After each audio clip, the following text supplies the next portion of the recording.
What is up, everyone? It's your dude, International Passport, here again for another classic live stream. I hope you brothers are doing well. First and foremost, brothers, please hit the like button. That will help out with YouTube in pushing this video out to other brothers who need it. Make sure you comment when this video drops, and of course, support through the Cash App and Super Chats. I want to say a huge shout out to my old subscribers for supporting this channel over the past 5 years. I want to also say a huge shout out to my new subscribers for joining this powerful movement. In this live stream today, we will be discussing everything you need to know about Japan's nightlife to meet Japanese women. Very important stream. It seems like Japan is a very popular country amongst you brothers in the live stream chat. So we will get this stream, we'll get you all the information you need when you travel out there and party. I have a very special guest here with me called Mr. Theo WAF. Theo has been on my channel quite a few times now, but there are some new people that have subscribed to my channel. So without any further ado, Theo, can you please introduce yourself to the panel, who you are, what you do, and your brief history, your knowing Japan, and we'll go on from there, brother. My name is Theo WAF. I've been working in IT security since 1997. I started my career in Japan. So I did half of my career so far in Japan, the other half in the United States. I was in Japan for 12 and a half years. It's a wonderful country. I was married to a Japanese woman. Unfortunately, she died, so she's not here anymore. But I returned to America afterwards. I have my own company in Japan. I've been in many other countries as well, traveled well around the world, actually more than once. I can tell you like which airline is best for traveling and which direction, which class. And I studied in Paris. I studied at the Sorbonne. In Russia, I studied at St. Petersburg University and on the Neva. And I have 2 master's degrees. And that's me. I mean, I've been doing this for a long time. Been dating many countries, had very interesting experiences. I'm about to go back into this, so we'll see how things go. But that's who I am. Fantastic, great introduction there, Theo. So, brothers, this stream is going to be about everything you need to know about Japanese nightlife to meet women. So, my first question to Theo is, Theo, where are the best clubs to go to in Japan? But we can break it down even further, let's say in Tokyo, since you've lived there before, or even other places that you can recommend in different cities, brother. Carry on, bro. Okay, so in Tokyo, there are a lot of major clubs, and they're usually you can get advertisements, you can see where they are. And what you'll be doing is like you'll walk out of a station and they'll start giving you flyers, and you'll be able to see like where you're supposed to be going. And also, if you're going to be in Tokyo, you should be working there, and then your coworkers will probably tell you like which clubs they're going to go to, or the Japanese themselves will tell you like where they're going. And you could just say like if you're an English teacher, you say like if you have college students or students in your 20s. You can say which clubs you're going to, and that's usually get the information. Now, generally speaking, the clubs that I went to. Okay, so I was in West Tokyo, so I only really dealt with my big areas were Ikebukuro, Shinjuku, Shibuya, and then east of the Shibuya area, I was in Roppongi. And Roppongi is the major, like, gaijin or the foreigner area for partying.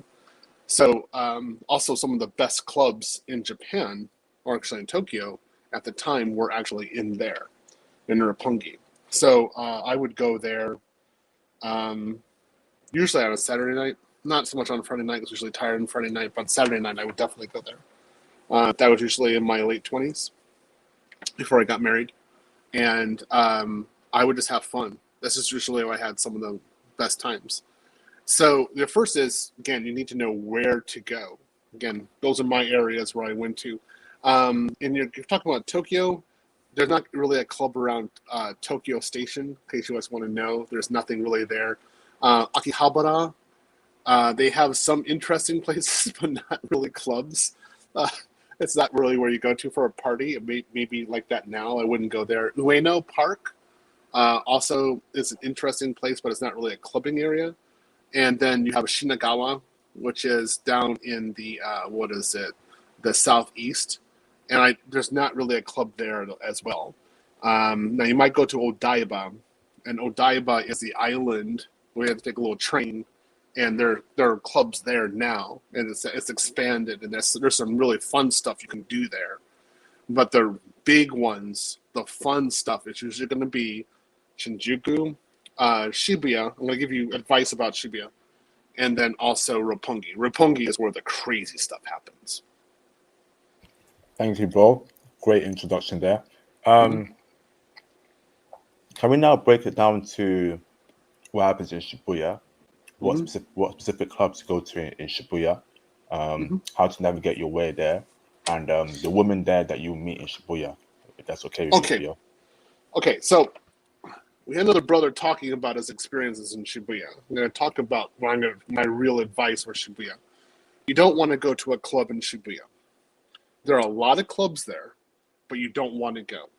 And that is, the main reason for that is that, again, my personal opinion, what Tony was here to be maybe to back this up, they tend to be exclusively Japanese.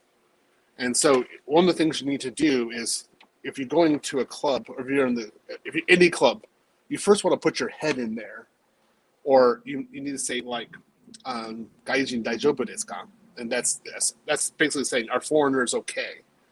And the guy in the front will actually tell you whether or not there's foreigners allowed or foreigners that are actually inside.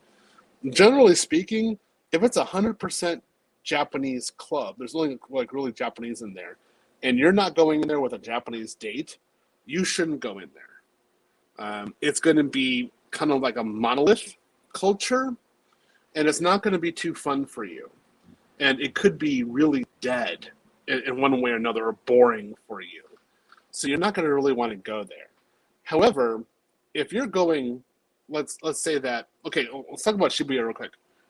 In Shibuya, what you want to do is go to an izakaya.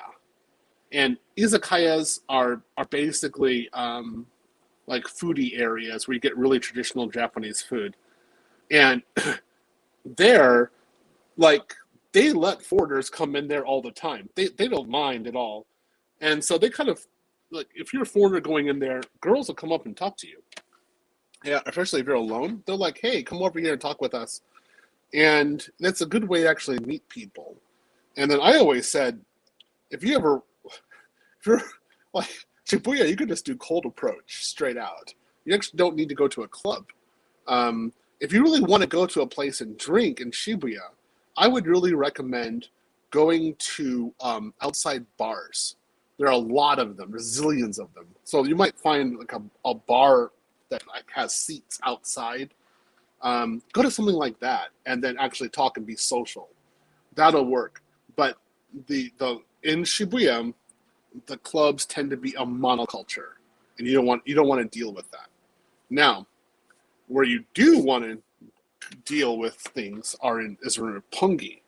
And usually in Roppongi, if you're a foreigner, they are automatically recruiting you to go to a club. Like there are scouts out looking for you. And so they're like, hey, there's another foreigner. Oh, you're a black foreigner. Okay, cool. And they're going to come up to you and say, like, there's other black men over in this club or in this club or in this club, and they're having events. And do you want to go over there? And you can do it. So in Roppongi, there tends to be two main areas of actually of clubbing for a black man. The first one is to the east. If you get out, it's east area, and it's a little more old. It's older, but there's a lot of clubs there. I mean, there's zillions of them.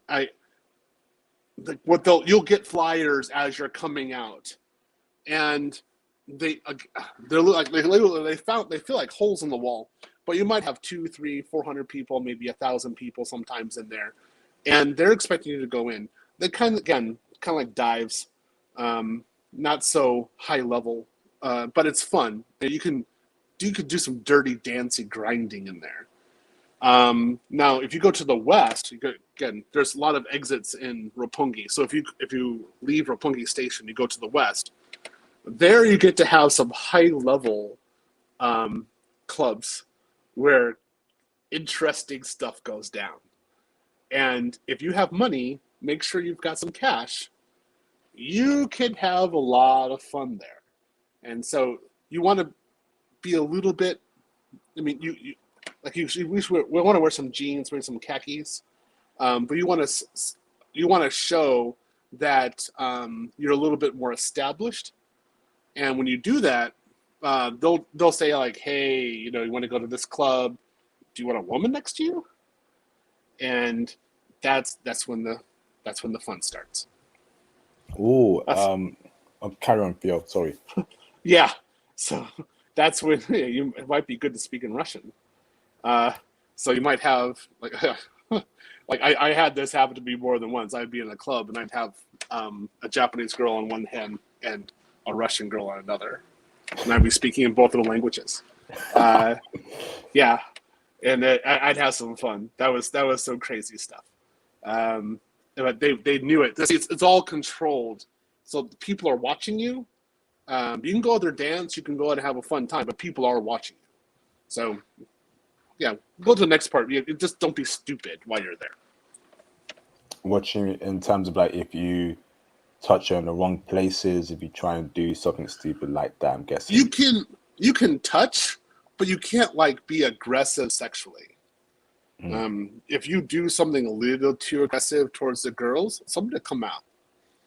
And you're not supposed to do that. But if it's kind of like, I guess I'm trying to figure out the words. It's like I would say the women on the west side, a lot of them were like a combination of either a hostess to a stripper. And so what they would do is put these women next to you, and you pay a little extra, but you would get like this fantastic experience. And then if you wanted to go dance, she'd always dance with you. She'd be there with you for the whole night. And so it was fun.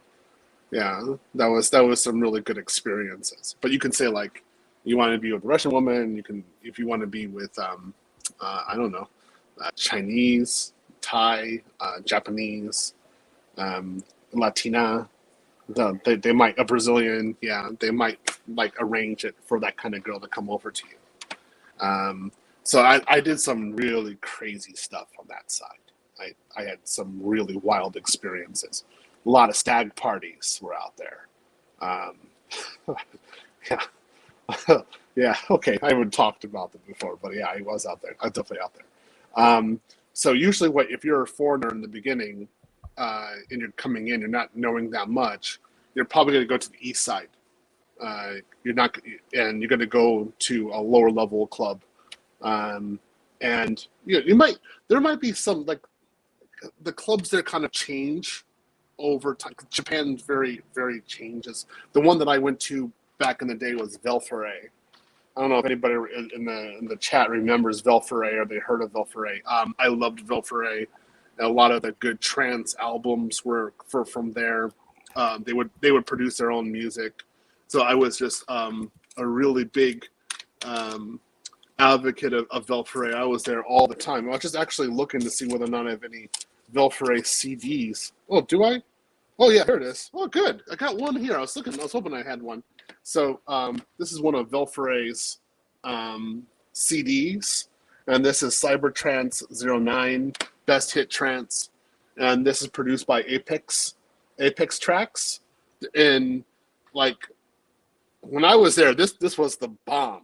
Like I understood a lot of dance music and trance music and progressive house. I would listen to it on this CD first, and then I would try to figure out the other artists afterwards. And they'd have a lot of European, particularly the English, European DJs, and then they'd have some Japanese DJs as well. So the music tends to be very good, particularly if it's international. It's very European, and then also they have. If you guys really want to know about this, so they also do have hip hop and rap clubs, or they might have a club that says, for example, it's rap reggae one night, and then the next night it's hip hop, but it's generally known as a black bar or a black club. So the way that you deal with this is, this is the easiest way. Guys, really listen to this. Just take some notes, because this is how you actually do it. When you get out, there's a lot of gates in Roppongi, but generally speaking, there's what we call a Roppongi crossing. So there's a cross in the road, and then there is there's an elevated highway above it. So when I'm talking about east and west, I'm talking about that relative to the elevated highway. So when you get out of the station, there's a few gates. You need to understand which side of the elevated highway you are. And one of the easiest ways of doing that is looking for the police station. It's called a koban. So if you see the police station, that is the east side. And that's where the kind of the cool black clubs are. And so don't worry about the police. The police are cool with you as long as you're not a jerk. But they will not mess with you. But if you're a jerk, forget it. But as long as you're nice, they'll say like, hey, go over there. Now, what you want to do is you want to say, okay, you're on the east side. You see the police station. You're looking for guys. You should already have been approached by people giving you flyers. And then you just want to say, okay, where should I go? Like, where it's good. And what you're going to do is talk to promoters as you're getting out of the station and you're actually on the ground level. And then from there, you can kind of get a better idea of which clubs that night happen to be catering for you. And the reason why it's important is that they might change their clientele, like their target demographic. So it might be like Friday night they want black guys, but then Saturday night they want white guys. Now if they want white guys, you can still go in there. They won't care, but they usually target one versus another because they're targeting also the women. And they're saying like, hey, do you want to be with a black guy? Okay, well, this club is where the black guys are going to. And so they're trying to also funnel the women in there at the same time so you can get your meetups and have your fun. This is really, again, this is bizarre. I was amazed by this process when I was going to clubs when I was in Tokyo. I thought this was like really weird. I thought it was sketchy at first. And then I was like, no, they understand their demographic. They know what's going on. They know the foreigners are coming over. So they're just trying to they're trying to make sure the foreigners actually spend the money, and they're trying to get them to the right places. Great intel so far, Theo.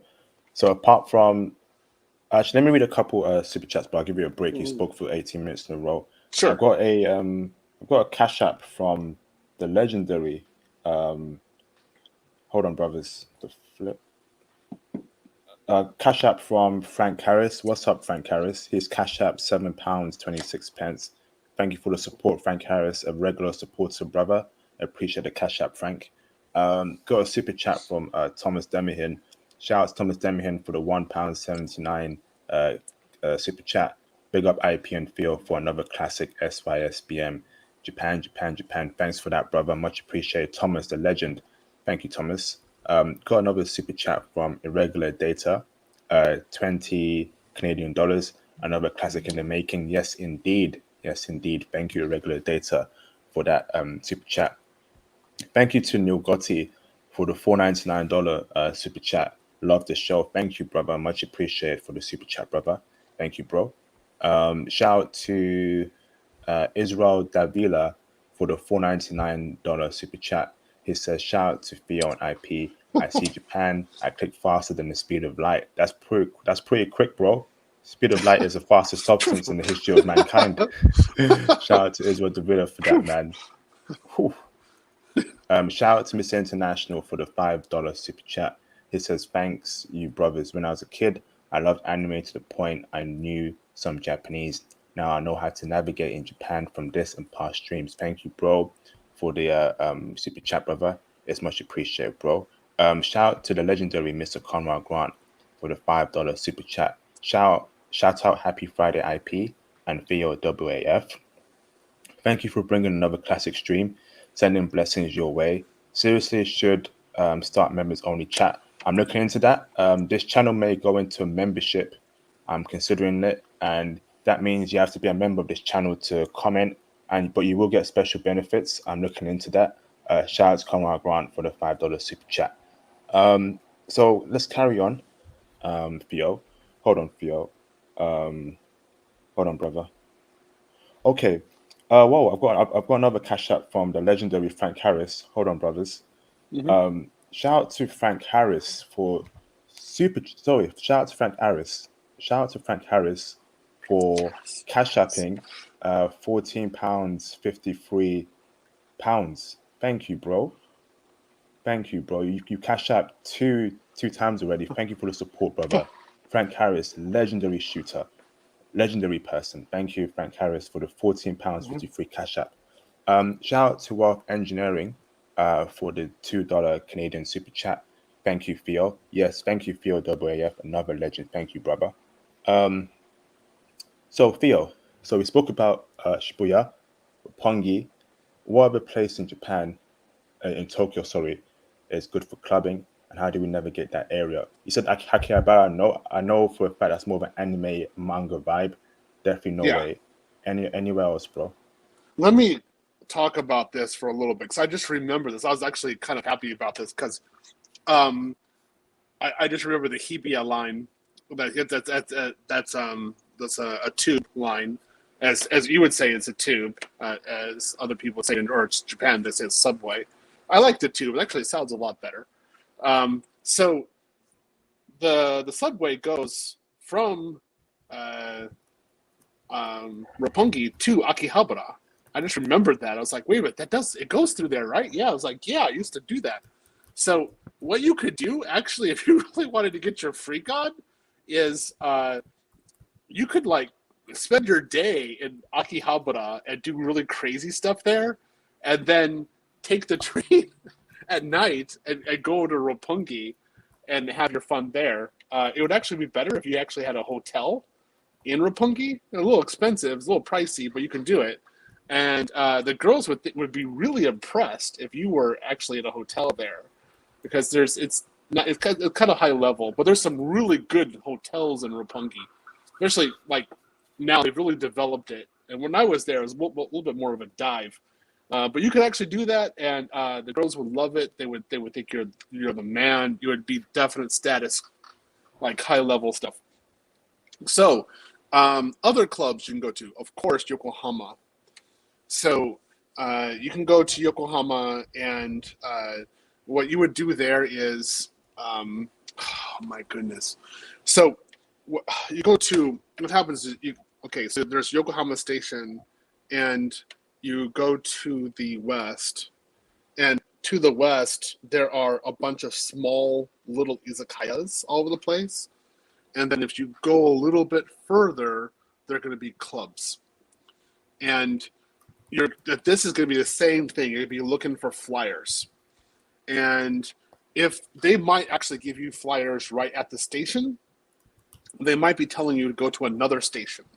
Now this isn't sketchy at all. They're just trying to recruit, and that's just fine. You can go in there.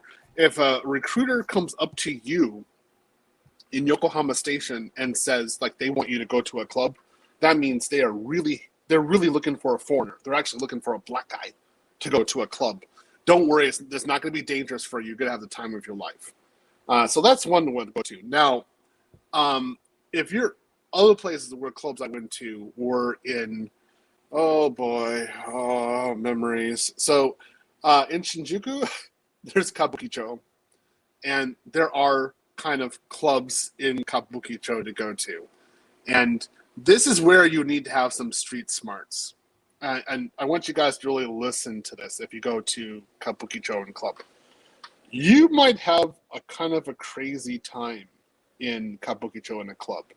And you might, like, after that, like a few days later, when you look back, you might be in some sort of religious building repenting for what you did in a club in Kabukicho.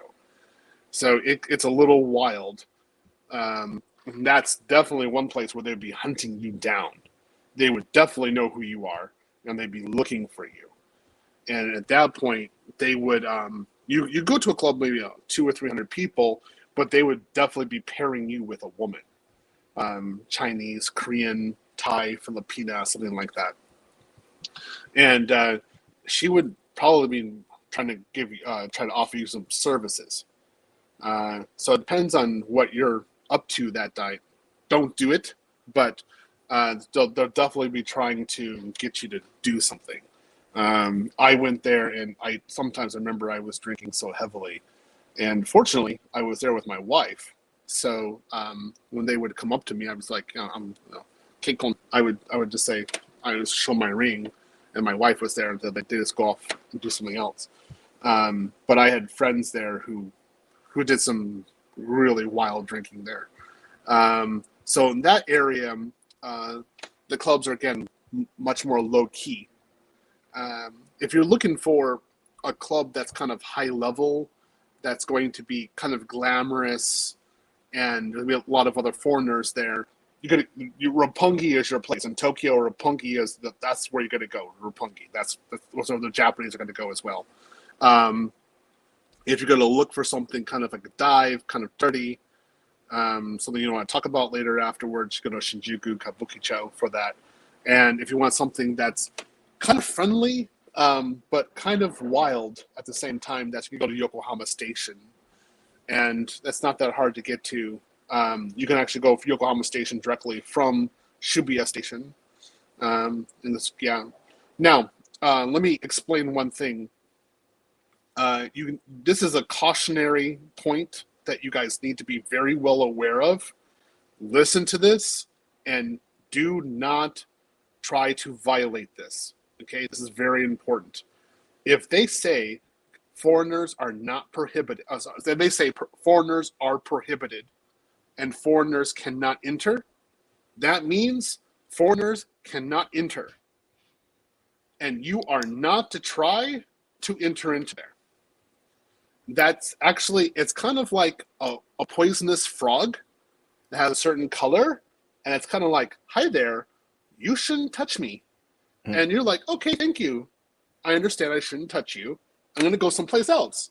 Because they're like, we don't want you, and we're trying to avoid trouble. So go someplace else. And that's what you do. You go someplace else. You don't think it's discriminatory or think it's racism or anything. Just say, thank you. You helped me to avoid a lot of problems. Thank you. And you go someplace else. That's fine. I had white guys, actually, to be honest, like white English blokes. They would say that. They're like, oh, this is a bunch of bullocks. We could go in there. We can do what we want. This is Japan. We have rights. And we're looking at them like, maybe you shouldn't do that. Because I could read the Japanese, and I'm reading these words in Japanese, and I'm like, oh, I'm not going in there. But they actually had it in English, like, foreigners are not allowed. But in Japanese, it's much worse. And so the English blokes would go in there, and it did not end well. In fact, they didn't even last there like 3 minutes. They were physically removed. So you just don't want to go there. Great intel so far, Theo. Thanks for that, brother. I've got a very important question for you too, actually, but Sure. Let me go through the super chats. Shout out to Nugoti for the $4.99 super chat. Okinawa is my second home. Please call in, brother, to speak about clubbing in Okinawa. That should be interesting. Thanks for that, brother. Shout out to the legend Onkimi Goodbar for the $50 Canadian super chat. Thank you, brother. Much appreciated, bro. He says, appreciate the hard work you do in IP. Beyond making things happen in these spaces. SYSBM for life. Yes, indeed. SYSBM. Onkimi Goodbar, I'm going to reach out to you to speak about the Canadian stream. I'm still setting up. I've got a new date for you, brother. So, be patient, but I'm going to DM you and reach out to you, brother. Thank you for the super chat, bro. Shout out to Israel Davila for the $4.99 super chat. He says, what's the best clothing for clubs? Dior or the nice Jordans? Speak on that, Uh, Theo. okay, that's okay. Good. I'm glad you asked that. Um, so baggy jeans. Don't wear Jordans. Ugh. But if you wear Jordans, they're not going to look down on you, especially down in Roppongi, because they'll be like, "Yeah, you're black. You're probably a GI." That's what they're gonna think. You're military, and so they're gonna be like, "Fine, go ahead and wear it. Wear something loose. Um, do not wear like a button up with a collar, like a business. Nah, man, don't do that. You want to wear something like a t-shirt, something kind of baggy, like hip hop culture, rap culture. That's what you want to wear. Um, I went to like more than one like underground rave and underground like hip hop. I don't know how I call it in English, but like a concert or performance, and I always wore like really like hip hop, like New York hip hop street fashion. Like that's a place. Like if you have Supreme, that would be a place to go wear Supreme. Yeah, like don't do Jordans, do Supreme. Now they think you're really cool there. Don't do Dior. They would. I don't know why you do Dior. I mean, maybe I don't know. I wouldn't wear Dior. I wouldn't see that, but Supreme would work. Um, Something like reggae culture, something like that, something authentic. You don't need to wear gold chains because they would be looking at you like, where are you? Why do you have so many gold chains? Like, do you have a gold issue or something? I mean, if you're gonna wear a gold chain, just wear one. If you wear something in your ear, don't go heavy on it because you might be grinding in the dance club, and the Japanese dance clubs tend to be rather hot. I mean, steamy. They're not well circulated. There's not a lot of air conditioning on there. So I remember sweating very well 2 or 3 o'clock in the morning. I was covered in sweat. So you want to wear something that's comfortable where you can get down and have fun. That's really important. So this is where you do something kind of totally opposite from normal Japanese life. So when you're doing normal Japanese, like during the day, you have this like presentable, like khakis and the tie or a suit, nice shoes, Italian shoes, stuff like that.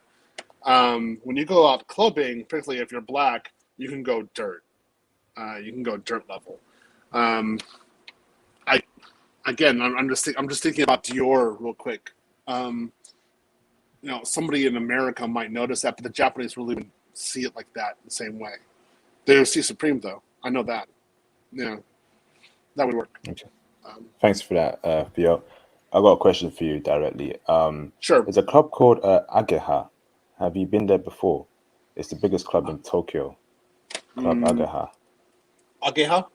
Yeah. I want to see what's a new one. Because Open in 2002. I want to see if it's. Hold on, let's go look and see where. Oh, Shinkiba. Oh, I know that. Yeah, well, I know that one. Yeah, the Shinkiba. I know what that is. Yeah, I went there. I went there with my wife. How was Yeah. that? Apparently, it's the biggest club in Tokyo. There's pretty crazy things going in there. I didn't Can you know it speak? was the biggest. I didn't know it was the biggest one. It was kind of a dive when I was there. It was noisy. The drinks were overpriced, that's for sure. Couldn't sit down anywhere. The food was good, like that. That was decent, but I thought the drinks were kind of watered down. Ageha. So Um, that's Ageha, yeah, right? Ageha. Okay. Yeah, I Okay. found it. I know it because it's in Shinkiba, and that's going to be like right before you go to Odaiba. That's right. That's going to be Odaiba area, and that's why I was talking about the clubs in Odaiba. That's actually referring to clubs in that area. That's how I would look at it. So it's Odaiba. So those ones are kind of fun to go to. They're kind of new compared to the old ones. Like Velfere was the one that I really went to that was just fun. So you can go to like Ageha, and you can go there as a foreigner. they won't care. That's in a good area. Chiba, it's closer to Chiba. It's again more of a sleeper area. People in Chiba tend to be a little bit more down to earth. Shibuya club, they would be a little bit more pretentious. That's why again why I advise not even going there for clubs. I never did. I did other stuff in Shibuya, but not. I never went to a club there. I thought it was I don't know. Yeah, pretentious, a little hostile. Yeah, you can go. You can go to, well, basically any place in Odaiba. So I'm looking at. So Odaiba goes from Tokyo Teleport, which is kind of like on the seaport, all the way to Shinkiba, and it's all these small, like I consider to be small little islands connected together. They filled it in. There's a lot. They've done a lot of more construction there, but there's a little train that goes around. Everybody goes on it. So there are little clubs through there that have actually been springing up over time. Or they might have raves out in the middle of the night there. A rave in Tokyo is amazing. And if you hear about it and if you can go to it, go. Highly recommend. It is fun. Like, you could do some crazy stuff in raves. And that's, there'll definitely be other foreigners there. So you could the Japanese who will go there will be very open to seeing you as a foreigner, and they'll probably they'll get the glow sticks out and they'll start dancing with you, and it'll be really fun. Wow, it's great intel so far, Theo. Yeah. When you say crazy stuff, do you mean like a lot of alcohol, dancing with beautiful women? Yeah. Okay, bro. Making out in the stairwells, making out in the middle of nowhere, feeling her up. Yeah. Like And that. you gotta be careful with making out any random chick, man. You don't know what she might have, man. Wouldn't you say so, Theo? I mean, she wants you to make out with her. Not that I've ever done that. Yeah. Yeah, like you could just do it. Like she gives you the look. Yeah, you could do that if you're totally drunk. Yeah, it's fine. Just make sure your hands don't go too far. Like, yeah. So, like above the torso is kind of okay, but below the torso, no. So legs are okay, booty is kind of okay, but no other place. What? Do you mean I'm just telling you, like, where you don't want to that? touch, because guys got went a little bit too far, and they wouldn't like that. But you could definitely some of those girls have nice hips on the like raves out in the middle of nowhere, on the park. So yeah, I'd just be like caressing her hips and kissing with her. Yeah, they're doing that like 2 o'clock in the morning. That'd be some fun stuff. Yeah, I did. I remember I was 27 doing that. Yeah. Were you not worried about meeting chicks who have STDs, STIs, and all that stuff? Were you not worried about that at all? No, it's Japan. No. So the funny thing we always had about Japan, which we thought was just hilarious, is that, oh God, I'm gonna try to keep it as PG as I can. I know this is your channel, so I'll be good. So this is how it usually works. The working girls, Japanese working girls, are for Japanese men, and then there are foreigners who come over as working girls. But they can only usually come over for 3 months. So those working girls would actually serve as Japanese men and foreigners also. So one of the jokes was that Japan was STD free because they would always cycle these girls through, and so they didn't have a long history of being in Japan. So the possibility of actually getting STD was rather low.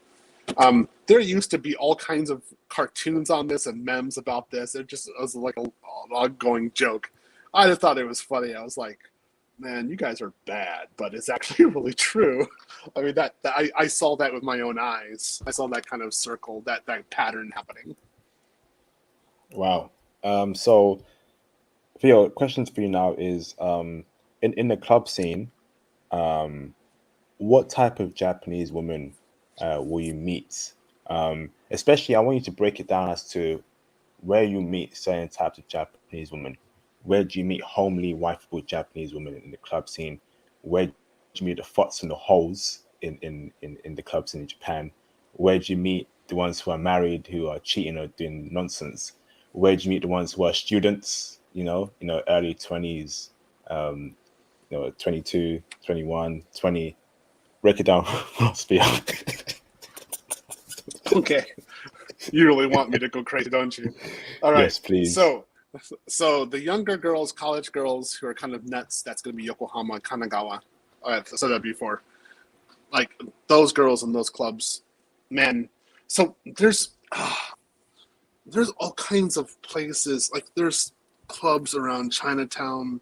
There's clubs around like the ocean, and they might have like festivals or raves in those areas. Man, you're really making me remember this. I'm like, yeah, I rode my bike there. I remember. I was like, I did that when I was 36. My goodness, I was actually there. So there are some really cool places where there's actually some bars out there. And if you wanted to meet a Japanese girl in her 20s, that's where I would go for that specifically. Japanese wives who are uwaki, who are betraying their husbands, that really doesn't happen in Japan. It's really rare. So it's not like the Western world where that is something you have to worry about. Not in Japan. I heard that they cheat quite a lot, both men and women in Tokyo, especially in the Tokyo area as well. Not on London, New York, Chicago, not like LA level. That's where you have to worry about it. Like actively, I wouldn't say that. Not so much. I mean, I know I have stories about this in Japan, but I really don't worry about.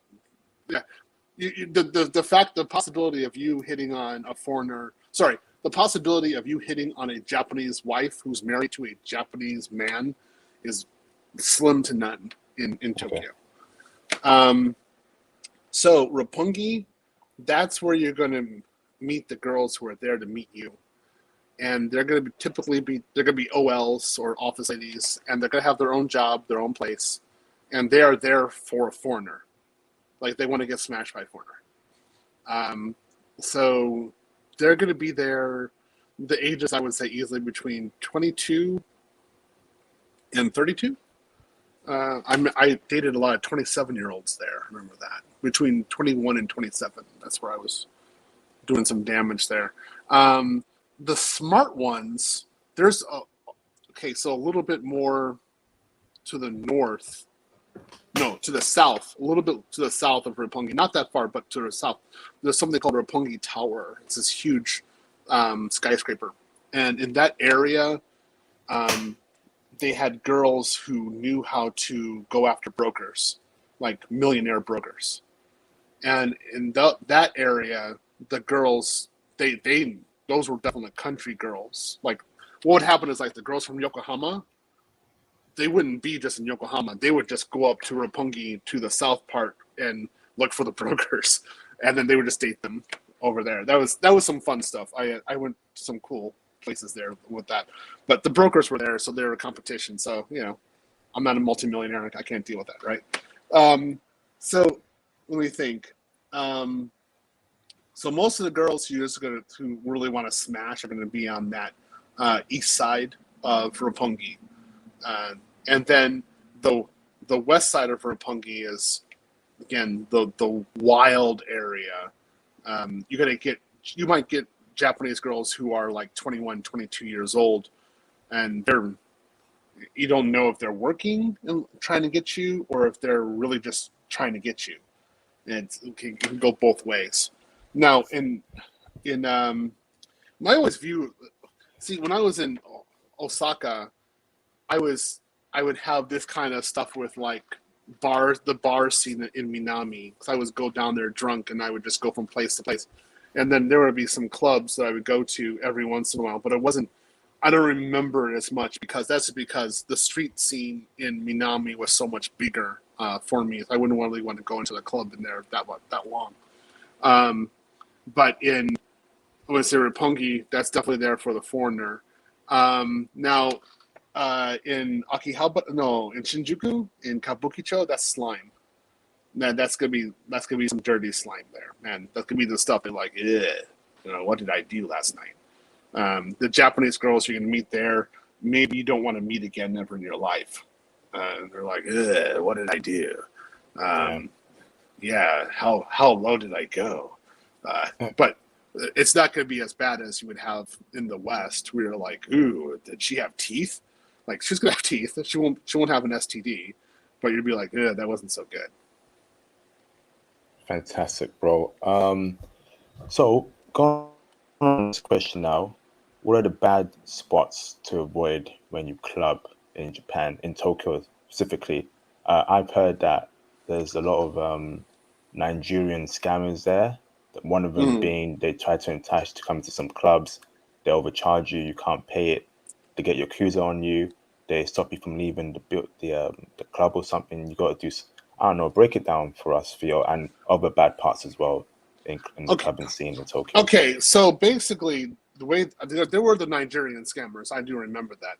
So what you want to do is, I wish Tony were here because I don't know if you want to collaborate this. I never really talked about this. This is how I always did it for my street smarts. When there's a club, they say like go up there, and you're looking at it's an area that is a club, but you know that it was built as an apartment building. And what they've done is they've actually gone through the apartment building, and they've, like, let's say there's on one floor there were 3 apartments, and they've actually just converted 3 apartments into one club area. And it looks like there's only one door out. That's it, only one. Be careful. That was always my opinion. Be careful. And if they are charging you to get in, that's going to be a little bit weird. They're not. That's not good for you. Most of the time, the clubs are free to go into, particularly if you are a foreigner, because if they're a club that wants the foreigner to be there, then they're gonna be like, they might say, for example, like 20 quid or $20 to get in, but you get 2 free drinks. So for me, I'm thinking that's free. If they're just charging you a straight fee to get in, period, and then you have to pay for drinks on top of that, you're in the wrong place. Don't stay there. There's no reason for that. Most of the time, if the Yakuza are involved, and if you suspect the Yakuza are involved, leave. Now, if you're in the West area and there are like hostesses, and there's a hostess next to you, and you're in a club and you're having a fun time, for the most part, they want you to be relaxed. And so they're not going to pull a scam on you because they know you're going to spend money, and they know that you're well-to-do, and they don't want you to leave that place and then go tell your company that place is dirt, because then they're going to lose their customers. So they're actually going to protect you. As long as you don't fill the women up too much, you should be just fine. So again, Nigerian scammer. If you get out of Roppongi and it's somebody who's obviously Nigerian comes up to you and with that accent tries to get you into a club, don't go. That's probably the easiest way of dealing with that one. Okay. Great intel there, Theo. So what other would you say if you meet a black person coming up to you, avoid it? But if it's a Japanese person, you can maybe trust them that the club's okay, or should you just take everyone as individuals, observe No, the because environment? there's Ghanans there, so I always trusted Ghanans. Ghanans never gave me any trouble. Nigerians did, but not Ghanans. Nambians are fine. Tanzanians are just fine. No issue. But though if the Nigerians sometimes they're a little pushy. But I would have respected it. I just knew to say, hey, like, that's it. I'm not interested. I know how that's going to go down.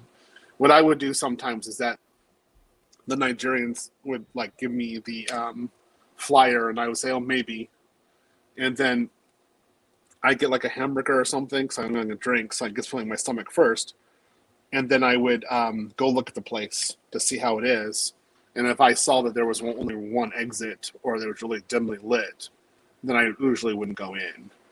I'd be a little bit more skeptical. But if there was usually 2 ways out and it looked a little bit, the lighting was better, then maybe I would go in there just to see what it was like.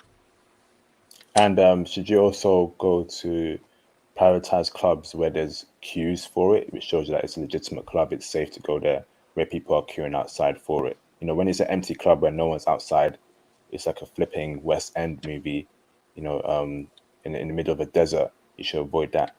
I never really, like, they don't want you waiting outside. So that's kind of like a bad thing because there's not that much space in Japan. So if you're waiting outside, that's kind of not good. So they want you inside as fast as they can. So getting inside is not going to be an issue. If they don't want you there, they'll tell you not to go there. But most of the time, they had more than enough capacity. They will let you in, even for Vilfre. You can actually get in there actually rather easily. You just, I don't know how much the cost was for Vilfre. It was a long time ago. Maybe there was a cost. I don't remember it. But you might have to pay a cost for the performance because there would be a really high-level DJ in there. So for that, you'd have to pay. But it wouldn't be like a club fee. I would never think of it. It was more like a concert fee. So that was okay. So yeah, clubs in the West tend to be a bit more pretentious, but these clubs are going to be much more down to earth. If you're having to pay like at Shibuya, if you have to pay, like if they're out in Shibuya and they're like you have to pay a fee or something like that, that's something's wrong. They're trying to be Western, man. That's something weird, man. Nah, don't go in there. Thanks for that, Theo. Shout out to Israel Davila for the $499 super chat. Thank you, brother. Third time you supported this channel. Thank you, bro. Brothers, hit the Cash App to support the channel. Hit the super chat to support this channel, brothers. This is a lot of free game you're getting, so please support through the Cash App and super chat. He says, how do I avoid or shut down the beep blockers in the club? Love the stream. Thank you for this. Thanks for that, bro. Yeah, I don't think, how does that work? Have Japanese men tried to do that towards you when you were talking to a Japanese woman, Theo? And how have you navigated that, bro? Or does that even happen at all? No, because it's not adversarial like it is in the West. They would know you're there for the girls, and the girls are there for you. So, if anything, it would be like the girl would introduce you to her girlfriend and say, like, which one of us do you want to choose? I had that happen more than once. Whoa, wait, hold on. You're saying that a lady would approach you in the club. She would then bring her female friend and tell you which one do you want out of us. Whoa. Yeah. Damn. So it would be like I would be on the club and then I'd drink something and then a girl would be like, give me the look, and I'd be like, hey, let's dance. So we out there dancing, and then she would point to her girlfriend and say, girlfriend, come dance with me. And so we'd all be dancing together and we'd drinking, stuff like that, and then they would just ask me like, well, which one of us do you want? That would be it. Yeah. Okay. It's really easy. I mean, it's just very much run of the mill because they knew why you were there. They knew you were there for a Japanese woman. I mean, it was obvious. I mean, that's just the way it was. That it was there by design. Like if they wanted to be with a Japanese guy, either you wouldn't be there or they wouldn't be there. You were there with that Japanese woman because that Japanese woman wants to be smashed by a foreign guy. Maybe it's a foreign black guy. So, yeah, like we all know why we're there. We're adults, so that's why I don't know how many times that happened. I remember. Yeah, that was good. I should go back. Why am I here? I don't know. Why am I in Austin? It makes no sense. Anyway. Would you also say one night stands were a thing after the club or a Japanese? Personally, I don't do that. I avoid that. But would you say, in your experience, for brothers, was that a common thing? You meet the girl in the club, okay, take it to your place, or you go to her place and you do the deed? I commented a little bit about this in prior streams. I'll go ahead and comment on this again. So, if you're in there with a girl who obviously speaks fluent English. This is not her first rodeo, and so she's probably been smashed by foreigners before, particularly black guys. So she might be a kind of a semi-pro doing this, and she might say, for example, usually the trains stop at about 1:30. So at 1:30, you have to either take a taxi home, which could be rather expensive, around $100, or you can keep on partying there, or you can go to a hotel. So the girl might offer to pay for your hotel. And if she does that, yeah, she wants you to smash you. So this was not uncommon that a Japanese woman would pay for the hotel for a brother. If you have your own hotel room in Roppongi, then easily at 2 o'clock in the morning, you could be like, there's no like, say last train. Say last train is gone. My hotel is over there. Do you want to go get a drink over there in my hotel? And she would know exactly what you're going to do. And if she goes with you to the hotel, you have free reign pretty much. She expects you to smash her. Wow. So trains in Tokyo are not 24 hours. No. No? Oh, No, okay. no. They're only 24 hours for New Year's and not all lines. This is nuts. We always Yeah. like, why don't you have 24 hours? This is like 36 million people and you don't have 24-hour trains? What? But no, they want to go sleep. So, so anyway, this is how it works. Guys, listen to this. This is kind of an important thing, and there are GIs there who would always screw this up, like, all the time. So the last train usually is about 1:30, and you need to get it. If this is from Roppongi, you need to get on it in order to get your connecting train to someplace else where you might be actually located. And if you miss that last train, you're screwed. The only way you can get home is by a taxi, or you walk home, and that's going to be kilometers or miles. Who knows how far it's going to be? And you won't get any transportation until 4:30 in the morning. So you have some options. Don't think about a capsule hotel. I can see somebody thinking about a capsule hotel. That's not going to happen. Most likely, you're going to take a taxi, and taxis are going to be like, you need $100. You need 10,000 yen for a taxi. And what happens is that past 10 o'clock, I believe it was 10 or 11 o'clock, usually 10, the prices of taxis increase by 30%. So you're definitely going to need $100 in order to get back home, particularly if you're way out there. So the other option that you have is, if you're in Roppongi, also Kabukicho to some degree. So in Kabukicho, you can go to, the other option you have is go to a restaurant because you're drunk. So there's a Denny's in Roppongi, and it's open 24/7, and then there are people there eating pancakes at 3 o'clock in the morning because they're drunk and they don't know what to do, and they have another hour and a half before they can go home because that's where the first train is going to go. If you don't want to do that, which I don't blame you for not wanting to. Oh, also Kabukicho, Shibuya would also have this. They have food all night long on the streets, so you can go from place to place and just sit there and continue to drink and eat your food, and you'd be totally normal. Like, that's a normal thing to do. In fact, now actually that I'm thinking about this, I'm like, why didn't I do this more often? This seems like totally fun. But I didn't. I was always so serious. I was always working to death, so I never did it. But you could actually really go out there and have a great time and just be out all night long. A lot of my Western friends did this. They just stayed out there all the time and had a great time. They really were partying. So you can go to like the club to club, because the clubs are open until like 6 o'clock in the morning, or maybe 8 o'clock in the morning. So you can go to club and keep on going and drinking if you want to, and you could bring your alcohol out on the street, and no one's going to arrest you. You could just go, you'd be drunk, bring your alcohol to another club, and they'll be like, fine. Or you can go to like from one bar to another, and then club to another club. that's like totally logical, normal activity to do, particularly in Roppongi. You could do that also in Kabukicho.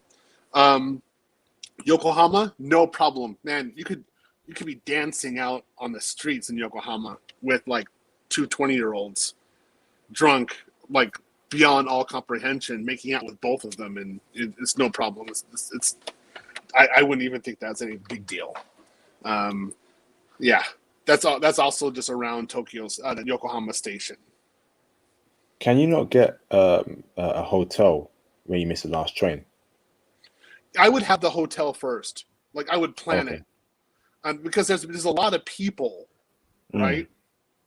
So it kind of goes into what I was saying about Akihabara. So like, let's say you were planning. You go like, I'm gonna go to Japan. I'm gonna go to clubs. I'm gonna go to a bar. I'm gonna go Akihabara.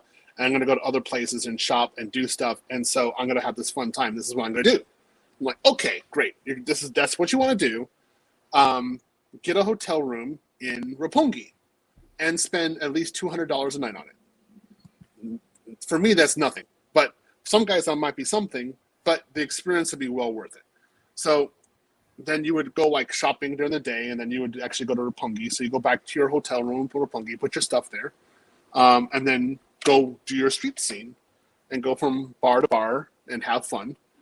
Oh, I missed this actually. And then you might pick up a girl and take her to your hotel room, and then you've got your hotel room. That's fine, and they're not going to look at you anything weird that you're bringing a girl back. They're like, yeah, we've seen this before. You might ask about love hotels. We could talk about that. I know some things about that. So there's a few love hotels in the Roppongi area, not so much. There are a zillion love hotels in Kabukicho. My goodness, like there's so many of them. Now in my home station was Kichijoji, and that's on the Chuo line, and there were a zillion love hotels there as well. And that was usually because there weren't so many clubs there. There are bars, but there's this line called the Inokashira line. Let me write it out here. Inokashira line. So there's the Inokashira line, which goes between Shibuya to Kichijoji Direct. And along this line, there's a lot of universities, including Tokyo University, which is the #1 university in Japan. So there's a lot of college students going back and forth. So like you see a lot of college students in Shibuya, they might also be over in Kichijoji. And so, they go and get their freak on. The average was about $40 an hour for a love hotel. You can go there. Yeah. And if you pick someone up and say like, if you want to do extended stay, like if you want to do like extended stay or like stay the night, I think staying the night was $70, but 1 hour was 40. damn. Usually it's very discreet. They don't even ask for your ID. They just say, like, they might speak in English, maybe in a little Japanese, but they maybe speak in some English, and you just say like 1 hour, here's 4,000 yen. It's 4,000 yen or $40, and they'd be like, okay, and they just take you to where you want to go. And if you're with someone, fine, take her in there too. That's what's up. Great intel there, Theo. Shout out to Israel Davila for the £7.26 Cash App. He says, "Hey, love your channel, Team Asia." Thanks for that, Israel Davila. Another dude gone over to Team Asia side. Shout out to Israel Davila for supporting 4 times already during this live stream.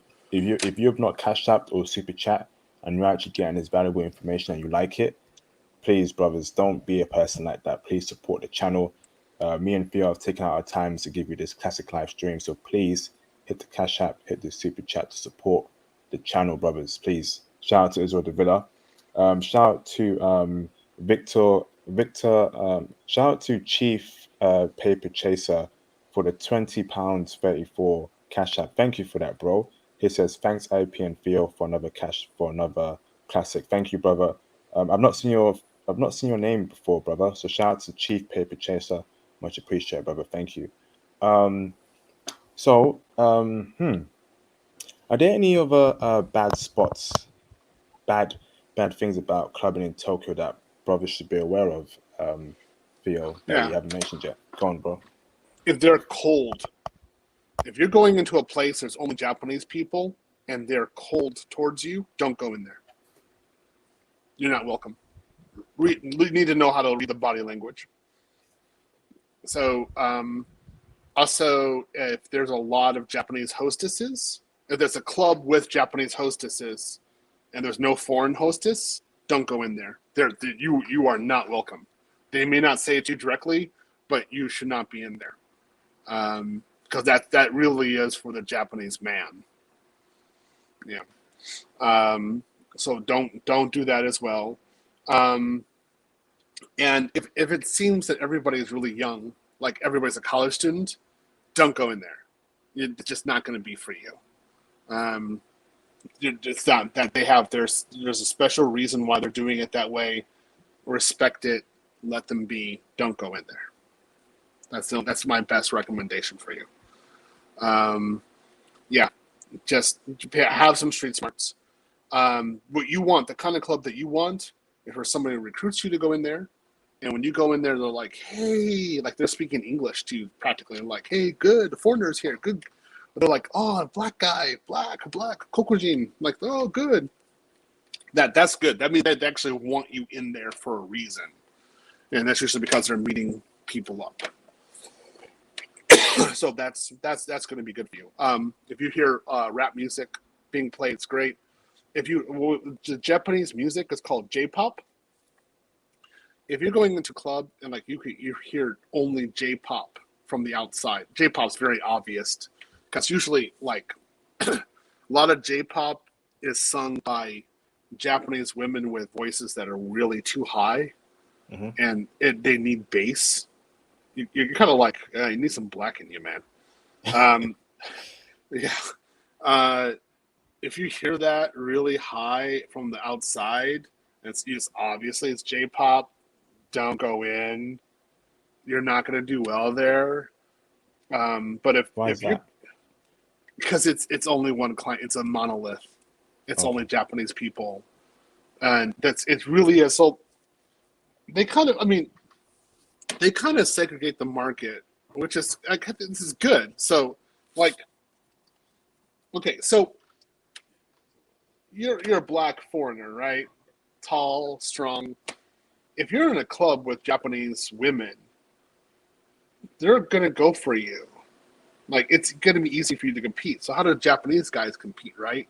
So what they do is kind of segregate the market, and they say like this is the place where the foreigners go, and this is the place where the Japanese men go, and that's where the Japanese usually the salary men go, and if they in that way they can kind of segregate it so that Japanese girls who only want a Japanese guy know where to go, and Japanese girls who want a foreign guy know where to go. That's the way it works. Now there are some clubs that were like Odaiba, that area. That's usually much more of a free for all. So Odaiba, we just talk about Ageha. The clubs in Odaiba really reminded me of like I went to raves in Paris, and it really reminded me of that. It was like multinational people, kind of well-to-do, who had a little bit of decent level of money, who were there to go out there and have a good time. They were more educated, and so you might have a college-educated girl who's there to get her freak on with a foreigner or the Japanese guy. Who knows what it would be like? But the music would obviously be EDM. There'd be like a lot of Paul Van Dyke, Ferry Corsten, Van Buren, Armin Van Buren. Those guys are gonna be there without a doubt. Push, Mike, this guy, John Double O Fleming. Those guys are definitely gonna be playing. That kind of music's gonna be playing, and so in that like let's be Odaiba. So in those cases, you're gonna go out there and have fun. It's more laid back. I would really recommend. I mean, again, the foreigner, especially when you're first starting, I would really recommend Roppongi.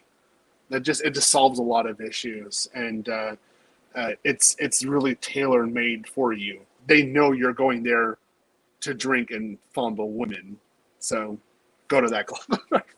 That's how it works.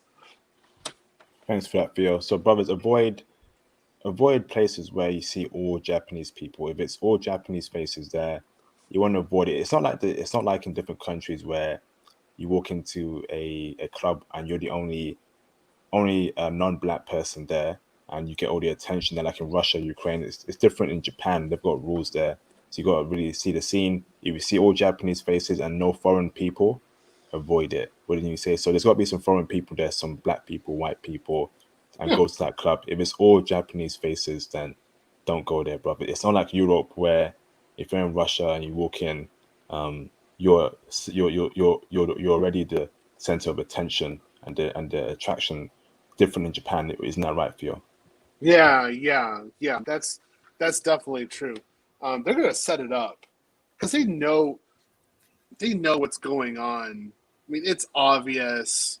Like, you know, so like we're talking about the West.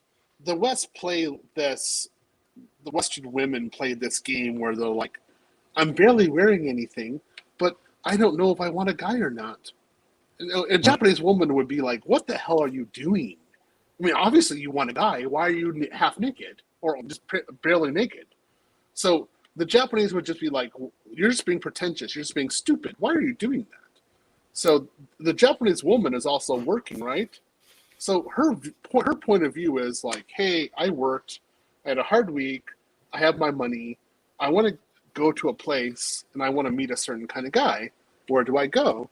And so the market there in Japan is going to be like, "Okay, the recruiters will get you into the right place." Whereas in the West, she's going to be like playing this stupid game of, "Oh, I want you, maybe I don't want you, don't know, blah blah blah," and you're just sitting there like, "Why am I dealing with you? Like, why? I had a hard week too, and I would like to, maybe date someone, maybe smash, maybe just meet someone new, something like that, right?" So you're not getting any progress with that. That's why it's really frustrating in the West, but in Japan, it's not like that at all. They're like, "Yeah, we've had like thousands of years of history. We know that you're a human being. So what do you want to do?" And so those clubs and the bar scenes there are actually catered for you as an individual, knowing that you have needs. That's how that's gonna work. So again, like, oh boy, I can't believe this is on a podcast. It stays forever, right? So, like, if I was at a stag party and we knew we were gonna get freaky, right, and we knew there's gonna be hostesses and they're gonna be doing stuff, right?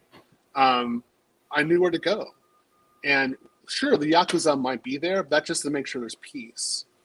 And they would say, "Okay, you go sit here, and we'll get the girl out for you, and get the girl out, and then there'd be a general dance area, and things would happen, and things would mingle." That's what they would know you're going to do that. That was expected.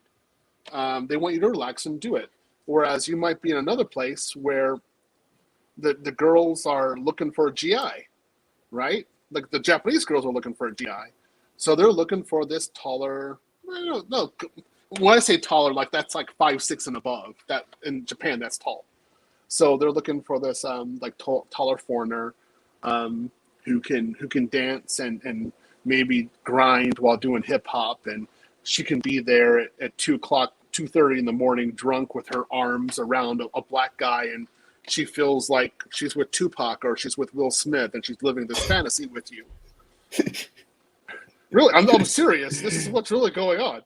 And so while she's doing that and she's having her fun with you, you're thinking one thing, she's thinking another, and she's kind of thinking like, how can you get me into your hotel room?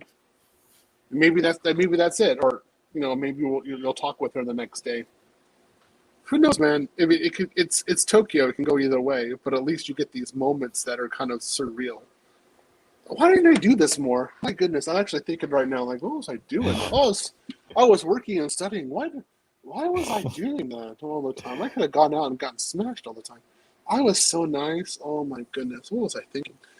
Oh, the knowledge that I have, right? I could have done so much more.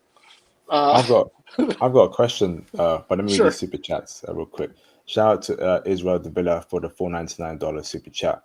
He says, "Master Theo, would you recommend other places like Saitama and Chiba, Also, I hope you are enjoying the nostalgic trip down memory lane. It's great info. So the Akeha, I want to call it Akewa. Maybe they call it Akewa, but Akeha.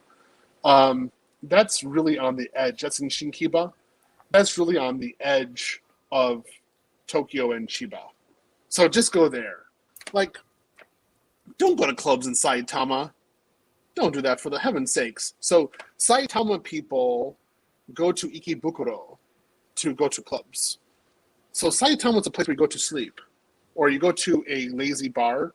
But that's usually in Saitama. There's a lot of hostess bars that are only for Japanese people. So what happens is that the Japanese salaryman is going home in Saitama. He gets to a station, and then within 500 meters of the station, there's a hostess bar where he can go in there. He's had a hard day. He can drink, and he can have a half naked or maybe a naked Japanese woman next to him. That's how that goes down. But that's only for Japanese people. That's not for you. So if you want to go to a club, they're going to expect you to be in Ikebukuro. So you can go there and get to one. Now, I had friends. I just want to say I had friends in Ikebukuro who went to clubs. I did not do this myself, but they went to clubs all the time in Ikebukuro, and they had a grand old time. Man, you could Saitama girls. They're a little easy, they're a little nasty. They're easy to get. So, Ooh. Yeah. Speak on that further. Is that your experience, Theo? We want to hear about the story about them. Go on, bro. I always found that they were easy. They just really, they weren't wife material, but they were quick makeout material. And so these were kind of more uneducated people. So Saitama. Okay, so the gateway to Saitama is Ikebukuro. I'll write it out in the chat. Ikebukuro. So the gateway to Saitama is Ikebukuro. And so usually the transfer before you go to Saitama, the Saitama area is Ikebukuro, or somewhere related to Ikebukuro. Now, when I say the transfer, I want you guys to understand, this is for tens of millions of people. This is maybe for 10 million people, something like that. There's a lot of people in Saitama. It's a huge area. So you really don't want to go up to Saitama, but there's a lot of girls there who think that that Ikebukuro is actually the city, and so they're like, oh yeah, but these are country bumpkins. That's what we call it, inakape. The country bumpkins.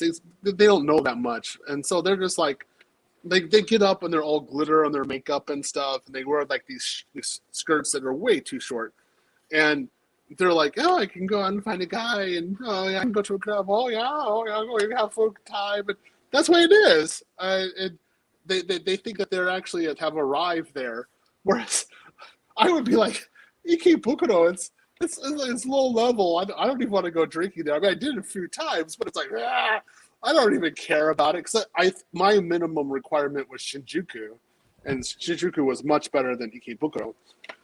This is kind of street stuff. I don't know, man. This is just the way I really thought.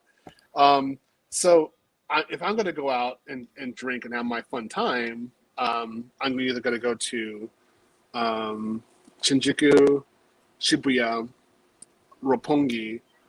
There's some other places, but I'm kind of worried about telling you guys where to go. I kind of don't know how to get you guys out if you guys trouble. But there's a lot of, there's just a ride around Roppongi. Yeah, I'll maybe, on the Facebook site, I'll write this as a compendium. I'll put some other addresses of places we would go to, because there would be kind of really interesting women who were rather beautiful, and they were really looking for guys, and they were really easy to get to. And but it's in a southern part of Roppongi that's kind of hard to explain exactly, you actually have to kind of walk out of a protected area to go there, and you have to have really good street smarts in order to deal with that area. But that's after my wife died. That's one of the first areas I went to, and it was really fun there. But I'll put that into the Facebook site, Facebook group for your reference. When you say street smarts, is it in terms of people coming up to you offering this, go to here, being careful, or what do you mean by that, bro? So usually, because they know who you are after when you get out of the train station, they know who you are, they know where you're going. But if you walk like say a half kilometer away from the train station, you're no longer in an area where they expect you to go as a foreigner. And so there you're really in like real Japan, real like this is where Japanese is going to be necessary. And if you know where to like there are places where there are like divorced women and women who have been in like longer term relationships and they're out of them and then they're looking for a guy and they're looking for a guy who will actually stick around. And those women are definitely checking for brothers, like hardcore. And in that Roppongi area. yeah, Okay. you know, I'm actually just remembering this, and I'm remembering like some of the most well-endowed women that I ever met were in this area. Well endowed? What do you mean in terms of Well-endowed. boobs? Oh. Yeah. Yeah, I'm okay. trying to keep it PG-13 for you. Yeah. So well-endowed. Like they're let's say if they gave birth, those children would be well-fed. So, yeah. And so Oh, sugar. there's other like back areas. Like it's called Hebia. So there's Hebia and Apis. And in those areas, you got a lot of women between the ages like 27 to 35 who are like they're career women. They have some decent money, which means they're making like say $80,000 to $120,000 max. But they're lonely, and if they can get in contact with you and they can talk with you, they'll definitely want a relationship with you. They'll definitely want you to marry, and these women want you to smash like crazy. And so when I was there again, when I lost my wife, that was one of the first areas where I was at and where I was actually dating women, Japanese women. But the thing is that I'm fluent in Japanese, and I had street smarts, so I knew where to go for that. And it's a little bit more difficult to explain. You're not gonna have a club, for example. You're not gonna have a bar, but you will have. You have some bars, but you can know like to go into like an izakaya or an outside restaurant and then go to this bar along the street area. And then in this place, you're going to see a lot of women, like say 29 years old, well-fed, wants a foreign guy. They're there. All right, thanks for that, Theo. Let me read out this Cash App and Super Chat. I have one very important question. Sure. Two more questions for you, brother, and then we'll open up the phone lines. Let me read this Super Chat by Yamba Bar. Shout out to Yamba Bar for the $5 Super Chat. Thanks for the stream. Loving the gems. I appreciate the support, brother. Much appreciate, bro. Happy you're enjoying the stream. Shout out to Israel De Villa for the Cash App. He's Cash Apped. Hold on, where is it? His Cash App £7.26. Israel, I'll look into that. You know, right now it's quite full, and it's getting overloaded the group. But I'll look into it, bro. Thank you for the £7.26 Cash App, bro. Brothers, can we? I'm gonna pause the stream for a bit. I feel like we can get the likes up a lot more, and we can also Cash App and Super Chat more. So right now this is an intermission, and I don't want to start singing, you know. So I'm pausing the stream right now. Can we please hit the like button if you've not liked this video, and can we please send in some Cash Apps and Super Chats? Send it in, brothers, because this right here, I don't think you will get anything like this in any other place. Wouldn't you agree, Theo? This kind of intel. This is really good stuff. I mean, like we really wouldn't talk about this online in Tokyo, but the groups would. We would, like foreigners, we would talk about this stuff with each other all the time. This is how I'm actually talking with you guys. I'm talking Yeah. with you as if I'm in Tokyo, and you're like, I want to do this or that. I'm like, okay, go over here into this area, and that's kind of like it's a way of giving you the ability to navigate through Tokyo and Mm. not make stupid mistakes. I'm actually just I'm going through the Th- map right now, and I'm like, yeah, I'm actually hitting some of the good areas for you guys. yeah, I'm actually like, and yeah, they're still there. brothers, you won't get this anywhere else. This is free intel. I'm asking you, brothers, to support the channel. I'm asking you, brothers, to send in cash apps, send in super chats. Israel De Villa has already supported numerous times. Shout out to the brother for doing that. Frank Harris has already supported. It's always the same people that support. You know, when will I get new supporters? When will I see new faces cash apping? When will I see new faces super chatting? Always the same people. It means that um, they appreciate what I do. They appreciate the content, and the people who don't catch up with super chat, they just come here, become our ninja watchers, and don't support in any shape or form. So this is the perfect time to cash up and super chat to show your appreciation for a legendary stream like this. I'm being serious. I'm pouring this out of all my heart, brothers. This is the perfect time because even I'm shocked as to the information that Theo has just given us. I'm shocked. You won't Yeah. this kind of conversation is more like a one-to-one conversation, you know, in like a group having beers, having some noodles, some ramen and all that stuff. This is where you get that conversation. Right now, over the internet, you're getting free intel. So if you enjoy this channel, if you appreciate the time you've taken out, if you really care about what I do for you brothers, I've done a lot for brothers over the past 5 years. It's there. Brothers have DM'd me, called me up saying, you saved my life, international passport. You've really saved my life. No joke. You know, I've helped out a lot of brothers just giving them this info. So if you appreciate that and you have not cashed out or super chatted before, now is the perfect time. Now is the best time to send in the cash apps.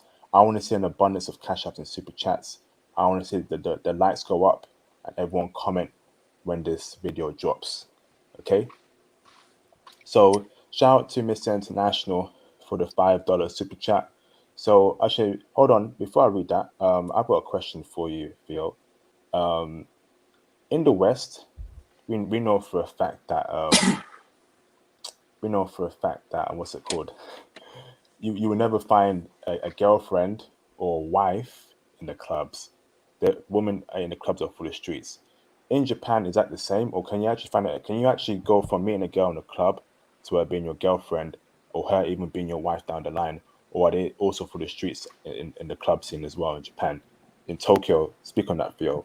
It's hard, isn't it? I wouldn't do that, Mm. um, because you can get such a better woman outside. I would be a little worried about that. I mean, maybe I wouldn't do it. I mean, Okay.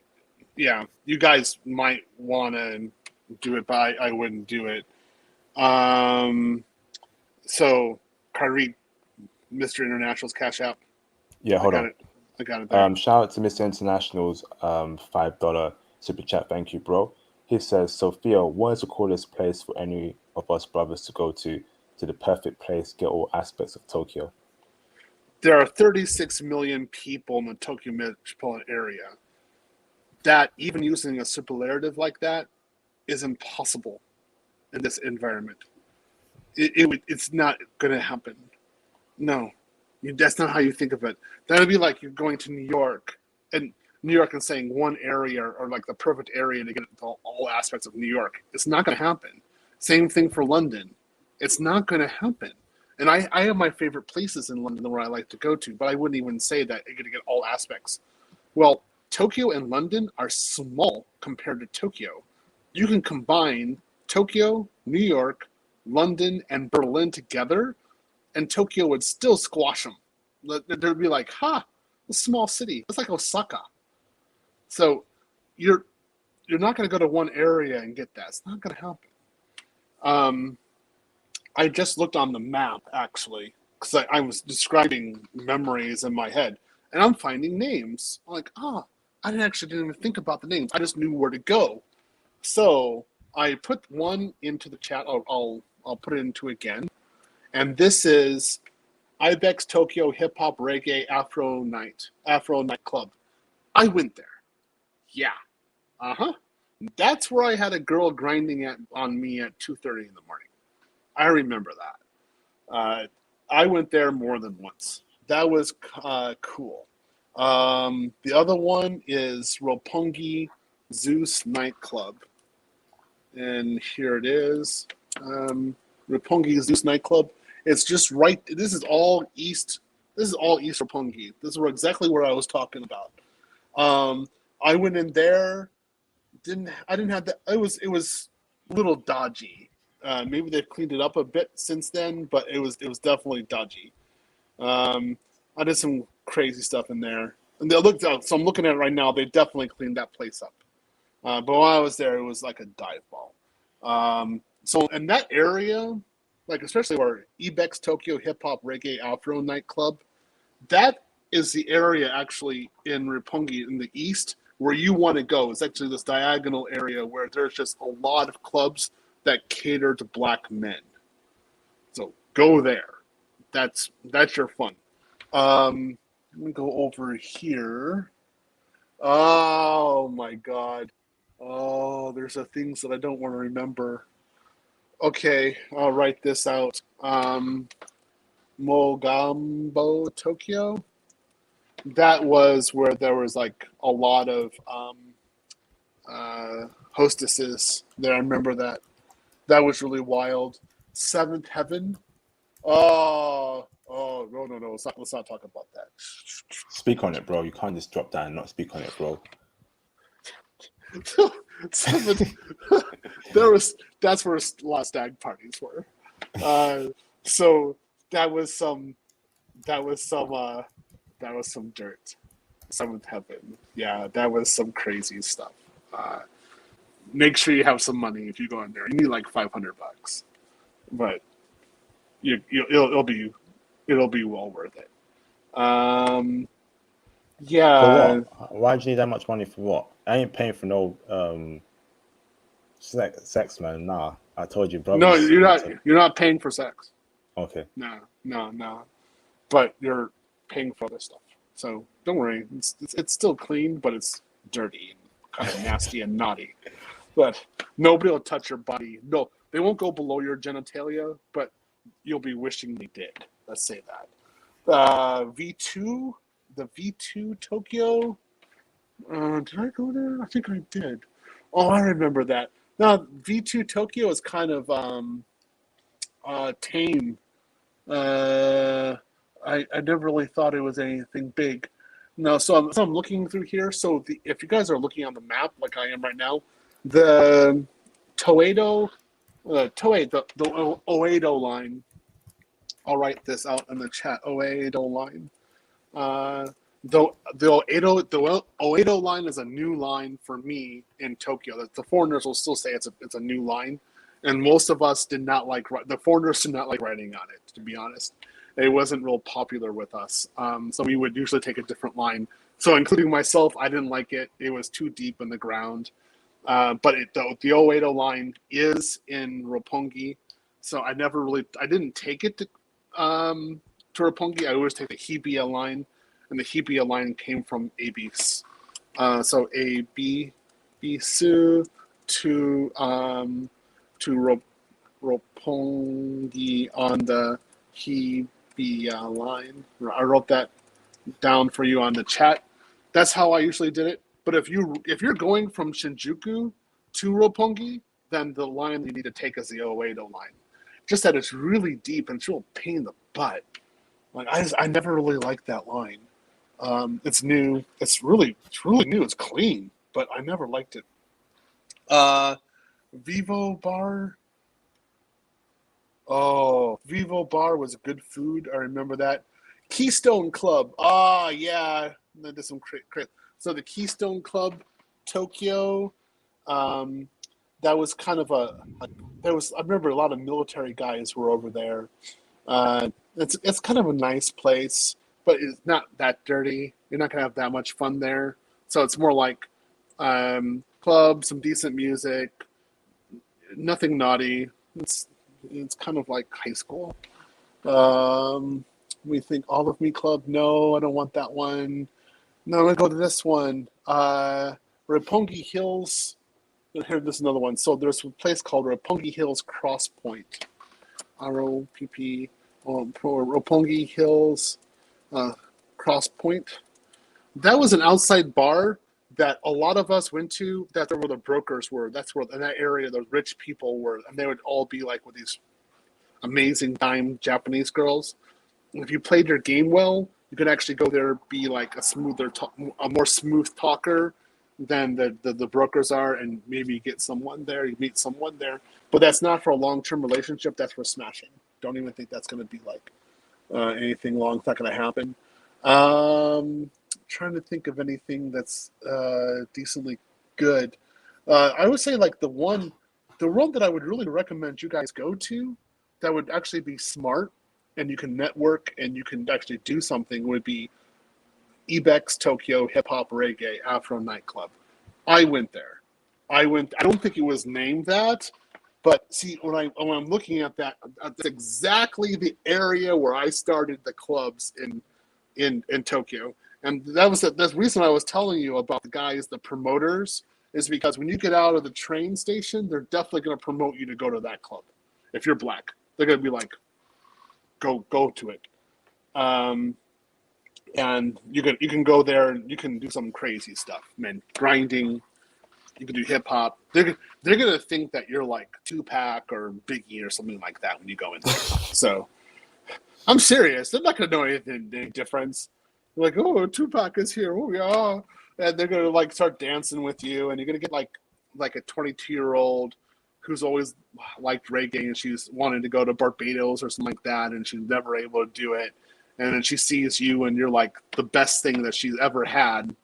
She's like, well, you're like the closest thing to a black guy can get. She's going to stick right to you. Not like that never happened to me. I don't know. Let me think. Yeah, there. Megan, no, that's not one of. I can't remember where Velferre was. I mean, they've changed the place. I don't know where Velferre was. Velferre was so fun. Velferre was great. I mean, I just had so much fun there. Like the end of the year clubbing scene there was just phenomenal. That's another thing I recommend. Let's talk about that real quick. So, Okay. the end of the year, if you guys decide to go there during Christmas and New Year's, this area, like, the Japanese have a pretty well-established way of celebrating New Year's, but they understand that you're a foreigner and you don't do it that way. So in this area, you could go there and party as a foreigner, and they'll be like, yeah, we're going to go ahead and get down with you. We're going to go ahead and have fun. And they will have, the clubs there will really open up, and they'll allow you in. Even the ones that are kind of like Japanese only, they're like, yeah, come on in, because they want the money. And you can go there and do some really cool parties there. So that's something I would recommend. It's like, so I was just trying to go back to Japan. Like I decided to go to Brazil instead, but I was trying to go to Japan. And had I been able to go to Japan, because I couldn't go there because of coronavirus, but if I were able to go to Japan, I would have gone there during Christmas and New Year's, and I would have done something like this. I'd have gone to the Roppongi scene and partied there during New Year's. Okay. I've got 3 questions for you before I Sure. open up the phone lines for everyone. First one is, so we spoke about the good and bad parts. Now, the dangerous parts of clubbing, or does that fit into the bad parts? So the dangerous parts of clubbing is if you see any club where they say foreigners are not allowed, Okay. don't go in. And if you see any guy who's about in his late 30s, early 40s, or early like 40s, early 50s, and he's staring right at you, don't go in. Oh, okay. Why is that a Japanese and Nigerian That's and any other race of guys that age? no, that would be a Japanese guy looking at you. That's Okay. Yakuza.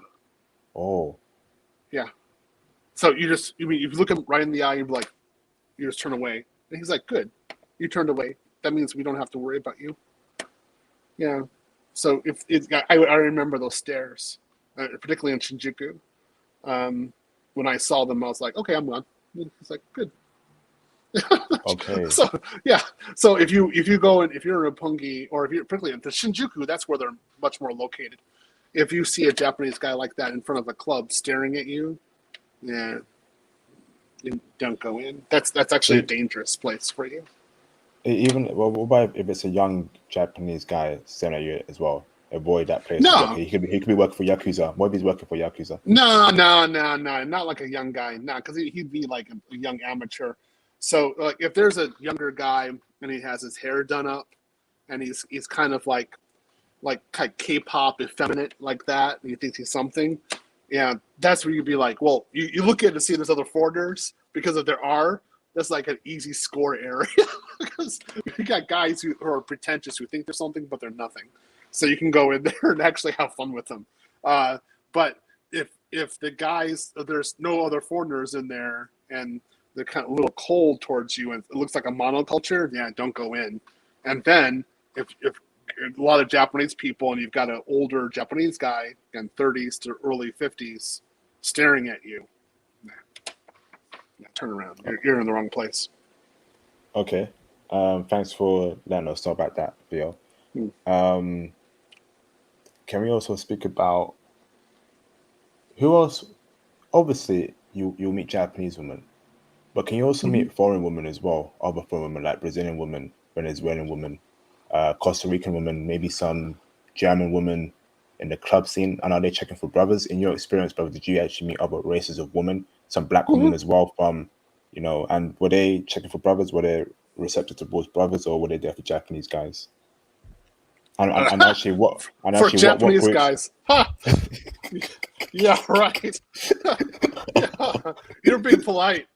So no, so so the foreigners were looking. The foreign women, they were looking for a guy with a pulse. That's it. They're looking for any guy who would look at them. That's it. Sometimes you get like these pretentious Aussies. So you'd have like this white girl, and she'd be with her like white boyfriend, her white Aussie boyfriend, and then she'd be like, "Oh yeah, look how good I look. I'm in the club. I'm dancing. I've got a figure. Like I've got this body and stuff." And the Japanese girls were like, "We're gonna take you. We're gonna take your man." And they're like, "Game on. We'll take your man from you." And that's exactly what they would do. They would take the guy. So and by the end of the night, she would be drunk in the bar, and he would be smashing a Japanese girl in the bathroom. I didn't do this, but I heard the sounds. I heard this more than once. So Japanese girls, they know how to deal with a pretentious Western woman. You could go to, so the foreign women, they're more on the the west side of Roppongi. And that would be, again, from Seven Heaven, Mogambo, Tokyo. There's a huge skyscraper in this area as well. I forgot what it's called, but they just built it when I was there. So like in those kind of areas, kind of upscale, and there'll be foreign women there. But why would you go there when the east side, you've got a bunch of younger, hornier Japanese women who looking for you? I don't know why you would do it. That's why the foreign women didn't have a guy, because I don't. I mean, the Japanese women are just like so hyper feminine. I mean, it just, like, I was just thinking about it today. Like I got these Ukrainian women who are talking to me, right? And they look good. I was looking at them, like, I was looking good, and then I looked at some pictures of Japanese women, and I was like, the Ukrainians just disappeared in my mind, and I was just only Japanese. And you would think, well, is it like some sort of fetish or something like that, or fever? No, the Japanese women have a hyper level of femininity, and they're really gunning for you. So yeah, I mean, you might, let's say that reggae, let's talk about Ibex Tokyo hip hop reggae Afro nightclub. Like in that area, there's definitely, I know there's reggae there. I mean, I remember hearing it a lot. Um, there might be some foreign women there, right? Because they want to listen to reggae. Makes sense. Um, they might be looking at you like because they're like you're like a piece of meat they haven't had in a long time, so they want to get some attention. You can give them some attention if you want, but why? Why? I But mean, meeting like obviously. Tell us what group of foreign women will meet for you. Like, would it be Brazilian women? Would it be Ukrainian women? Would it be Russian women? Like, obviously, no, it would be not Western women. American. No, it Ah, would be Anglophiles. oh no, Anglophiles would be there. Yeah, nah. Okay, yeah. nah. So I mean, you're looking at like, okay, you're looking like a Sheila. She came from the north side of London, right? And she's teaching English there. And you're looking at her, and you're like, you went through how many guys in London, right? And I know how you would treat me with all this feminism and crap in London, and then you were like my enemy. You humiliated me and treated me like crap.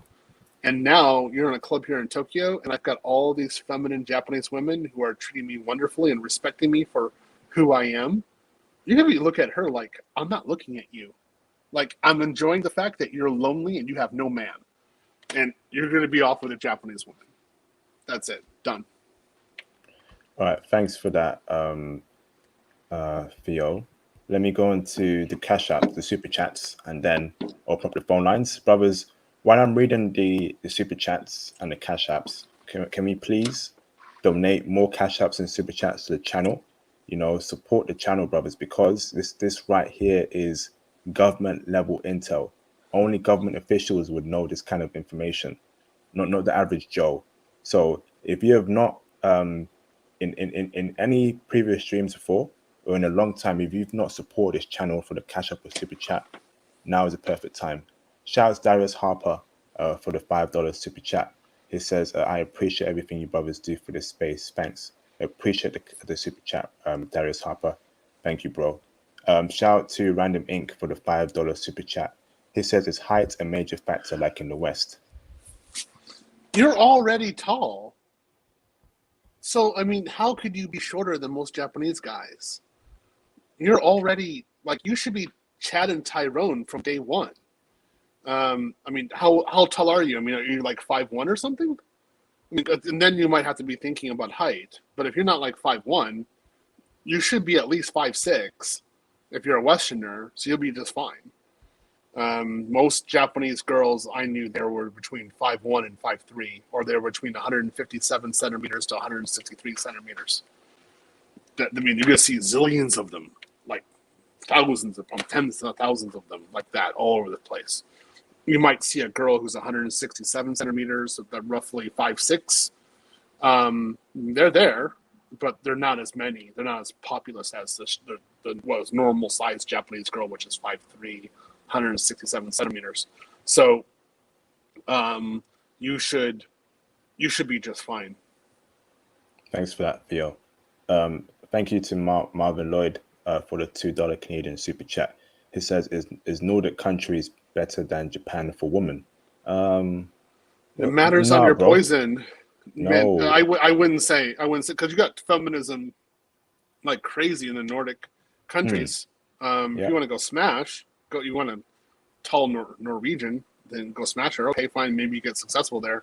Like you have to do much more game. But in Japan, like they're heavily searching for you. Like it's unreal. I mean, again, Damn. like if I were there, like if I were, I'm just thinking right now, like so, if I met some guy from this podcast, from this channel, they're like, hey Theo, are you gonna be in Japan at Tokyo at a certain point? I'm like, yeah, I'm gonna be there. Why don't we meet up in Roppongi? I'd be like, fine, let's do it. Mm-hmm. And then I would actually take the guy to Ibex Tokyo Hip Hop Reggae. I guess that was exactly the place I was thinking. I just looked up on the map. So that's where we would meet up. We actually probably meet up someplace else first, grab a bite to eat, and then go over there and party like crazy. Yeah, that would be great. And then I don't know, where's the park? Grand Hyatt Tokyo. That's right. So there's a hotel called the Grand Hyatt Tokyo, which is like right down the street in Roppongi. I remember when they built that. That's a really wonderful. I've been inside that building. It's a really wonderful building. So, if you told a girl that you were at that hotel, she would be like, "Oh my God, you're like totally rich. You're the man." And she would definitely be. Well, you would have a very good possibility of going further with her. Let's say that. Let's try to keep it clean. Yeah, you would. It's a very beautiful area. I loved it there. Try to Thanks, think of brother. some. Yeah, go ahead. Go next part.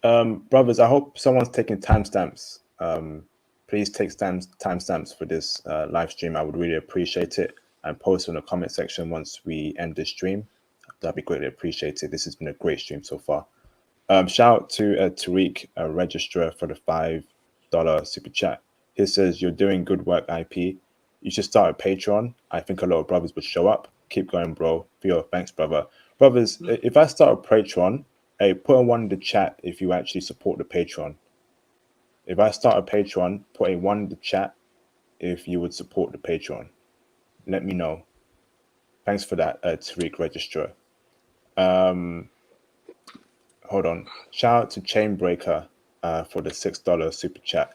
He says, "Shout out Theo, watching this while delivering food in Austin, Texas." That's your area, Theo. Yeah. He might come to your house one day. Yeah.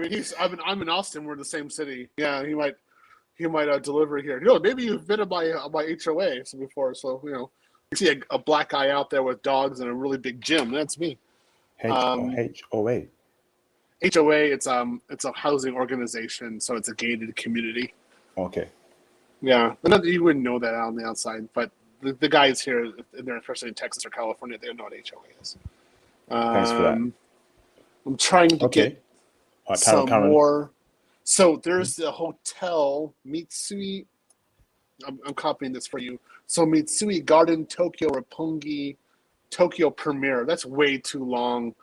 Mitsui is actually a pretty good name brand, but this is actually decent hotel. The reason why I put that in there is you could stay there if you want to. It's really close to the club. But in that area, that's where the Denny's was that we would stay at like really late and while we were drunk, waiting for the first train to start in the morning at 4:30. So I'm looking actually for the Denny's. I can't find it. I don't know where it is. Oh, there. That's what it's called. It's called. Oh no, that's a different one. No, that's not Denny's. I can't find it, but there's a Denny's right in that area. We just drink that. We go there all the time. I'm trying to find it. I can't find it at all. But in that area, I'm just saying that there's actual restaurants or family restaurants. It's kind of strange, right? A lot of clubs it's family restaurants, but they're there. There's places there where you can, if you don't have a train and you can't get home and you're drunk, you can actually sit there and talk and eat and have food, and they're used to drunk foreigners and drunk Americans in particular being there. For your English, for you blokes, the English are there as well. There is, I remember, House. Oh, I remember that. Okay, there should be a Hard Rock Cafe. I can't find it on the map, but in this area, there's also a Hard Rock Cafe. I went there. Maybe they closed it. I can't find it. But it was there, and again, decent food, one place to go to before you actually start drinking at night. And another option. But again, this place is designed for you. This place is designed for you not to be speaking in English. It's not you don't speak in Japanese. They understand. So this is like, okay, you want to go here, sin a little bit, we got you. Okay, thanks for that, Theo.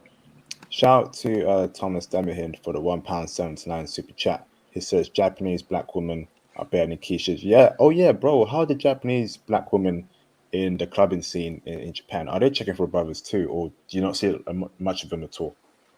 It was harder to find them. I mean, there wasn't much mixed race at the clubs. Might be there. I mean, I don't.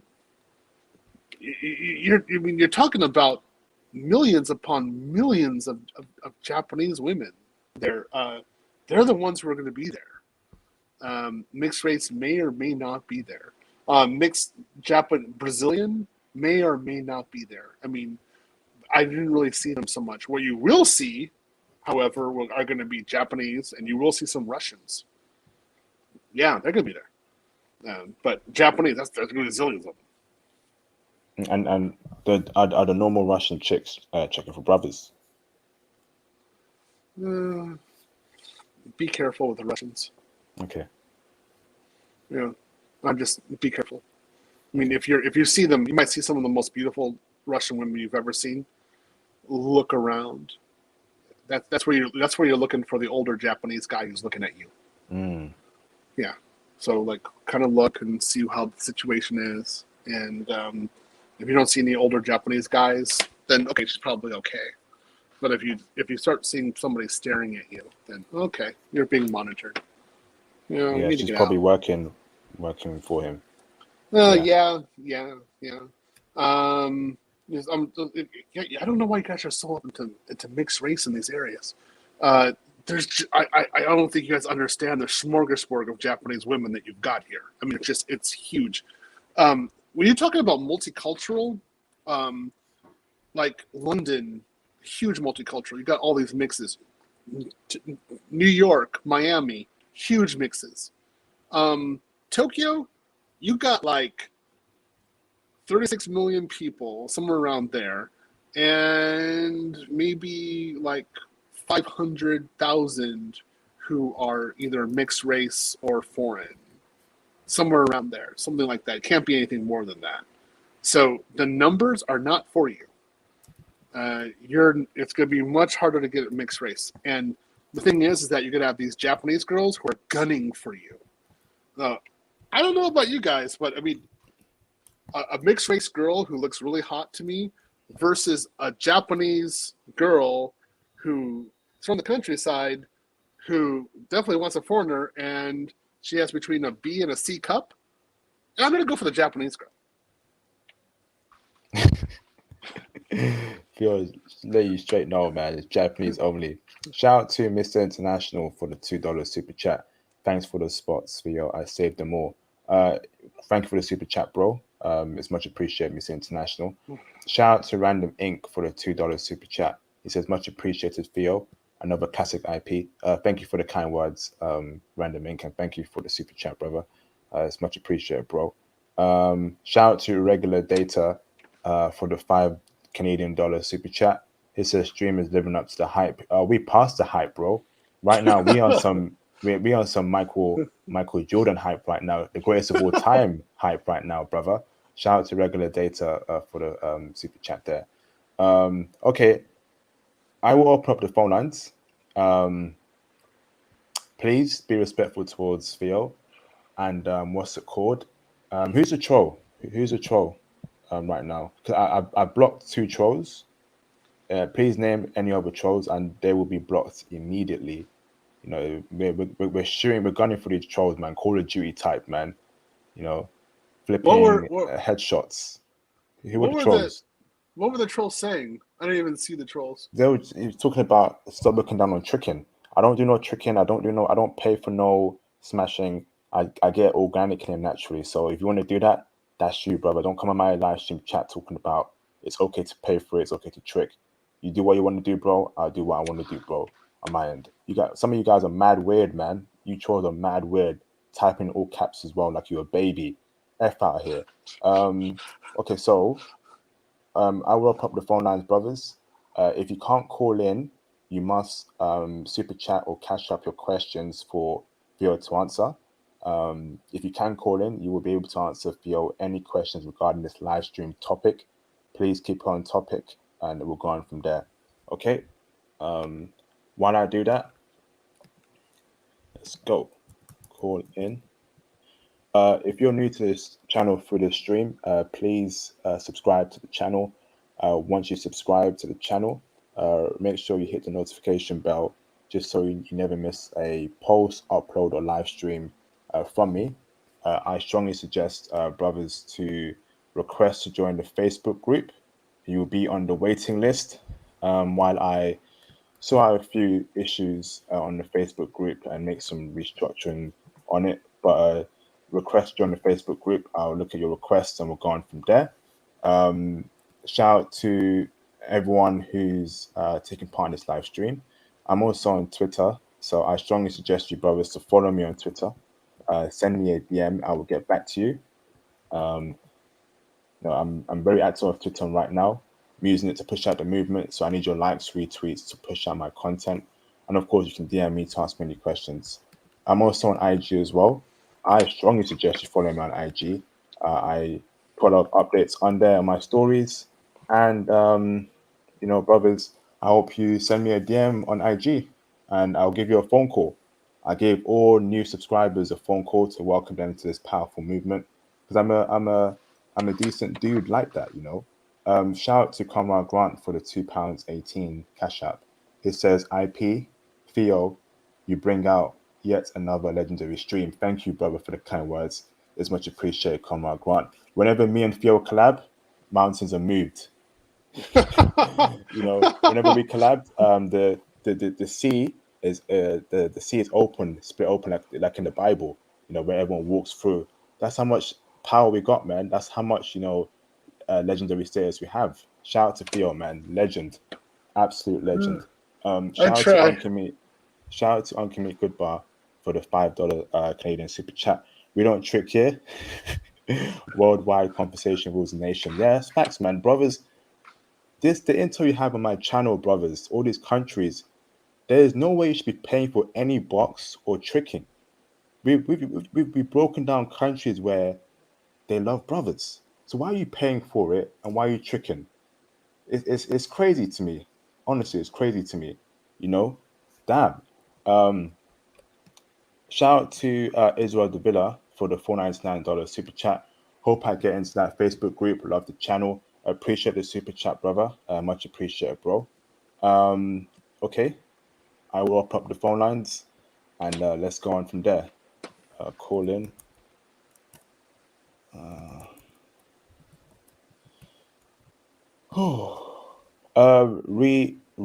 What the flip? Rita Neo F. What books are you using to learn Japanese? That'll be interesting, especially beginner books. Okay, let's open up the phone line. This has been a great live stream. All right, brothers, call in. Let me pin the link to live stream chat.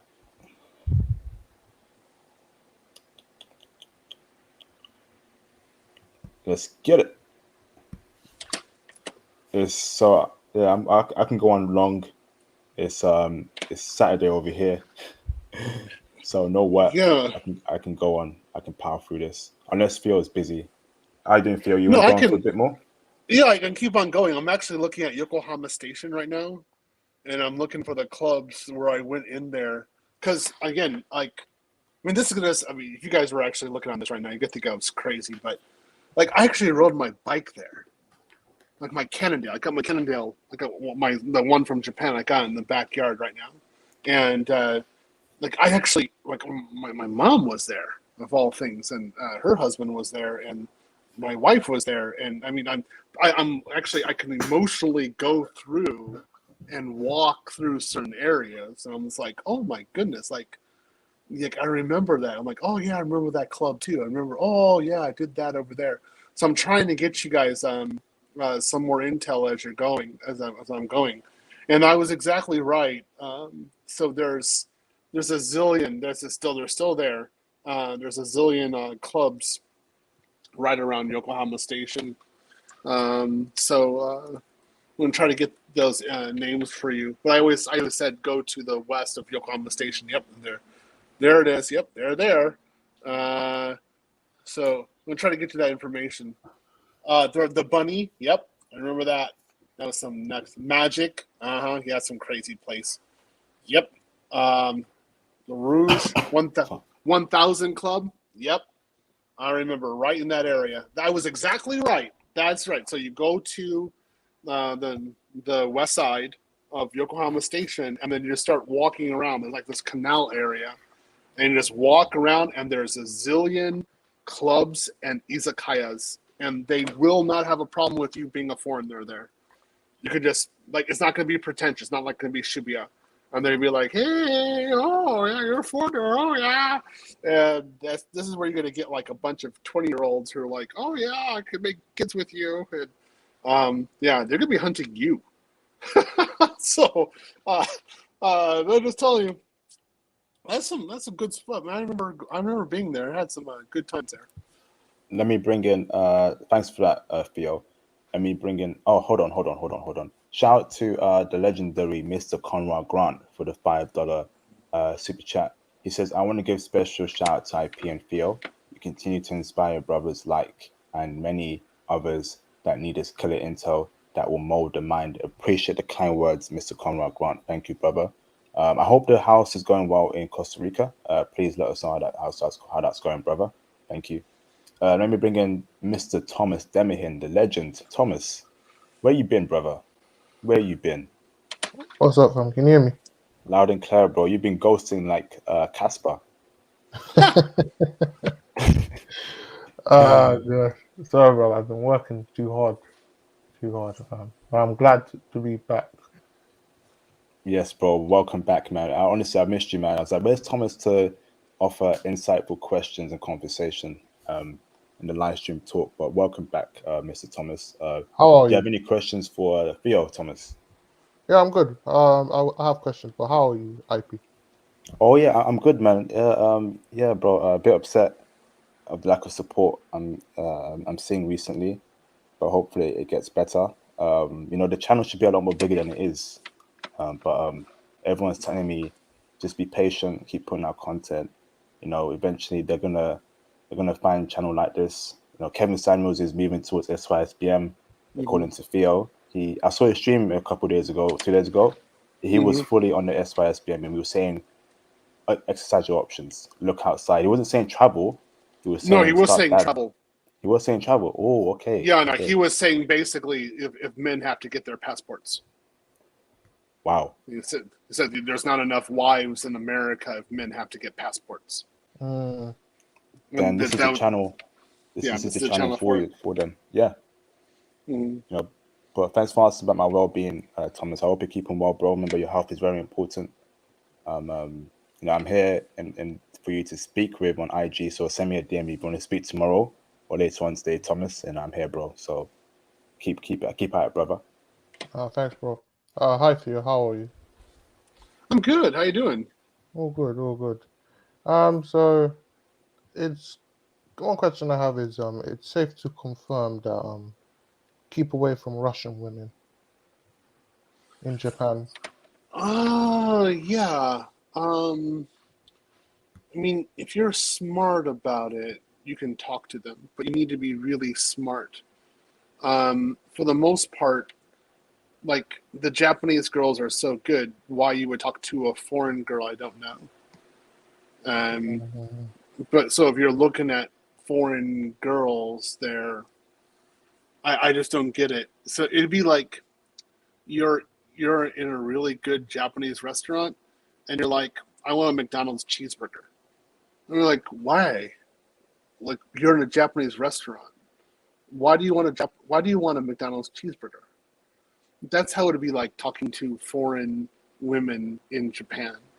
Um, so if you're not advanced, now if you're advanced, you know what you're doing. Yeah, you can talk to them, but you need to be really advanced because usually there's something going on. With Russian women, there is almost always there's something going on. Almost always they were controlled. I'm not saying it's universal. I'm sure you can go on YouTube or Google and find something where they're not. But the ones I saw were almost always controlled. So tended not to want to be with them. But if you're in a club and you're like they're kind of like a hostess or they're doing like kind of fun services with you or dancing with you, yeah, it might be fun. It might be what you want that time. It might remind you of home. That's why I did that. So it was okay. But I knew what I was doing. I knew what I was getting into. And I wasn't foolish about that. So, I knew how to act. For the most part, for most of the guys who are on here, You're not going to know what's going on, so just stay with Japanese girls. You're fine. One other question is, have you ever experienced touts? Because I saw in the touts in the live stream, live chat, the touts are young men, young Japanese men who try to take advantage of you by giving you special deals. I would never even deal with them. Never. No, I'm just asking. Have you came into one I unknown? mean, there's stuff like that on the streets. You just don't. You just keep on walking. Yeah, yeah. Don't engage. Cool, cool. How can you identify one? Because it may sound very friendly and welcoming. No, you just don't do that. This is street smarts that I learned from Russia. So, if you're going to the station and there's a place you need to go to, you walk towards that place and you don't talk to anybody while you're going. Then you avoid all this kind of stuff. If you start talking to people, a girl is fine, but if you start talking to people while you're going from point A to B, that's when the trouble starts. So you don't do it. That's the way it works. Cool, cool, cool. Yeah, I'm learning a lot. I'm learning a lot of street smarts now. Thanks, Theo. Well, okay. Okay. If you have to summarize, which one is the best Japanese club to go to, and which one is the worst Japanese club to go to? I don't. There's no In your worse like experience. that. In your There's experience. no. The way you think about it is, which clubs do you avoid, and those Okay. clubs are clubs that specifically state no foreigners, and clubs that only have Japanese people inside. You just avoid them. And then where you want to start with clubs with you guys, like I gave you that one, Ibex, the club, the Ibex Tokyo Reggae one. That's where you want to start. That's like I'm giving you the clear ones. Go there, and then if you want to, and then you want to, in that area of Roppongi, if you want to go to club and start walking around, do it. I highly recommend you do that. That's just the way it is. You go. It's. I wouldn't say the best. Japan is not. Let me understand this. Japan is not a place for superlatives.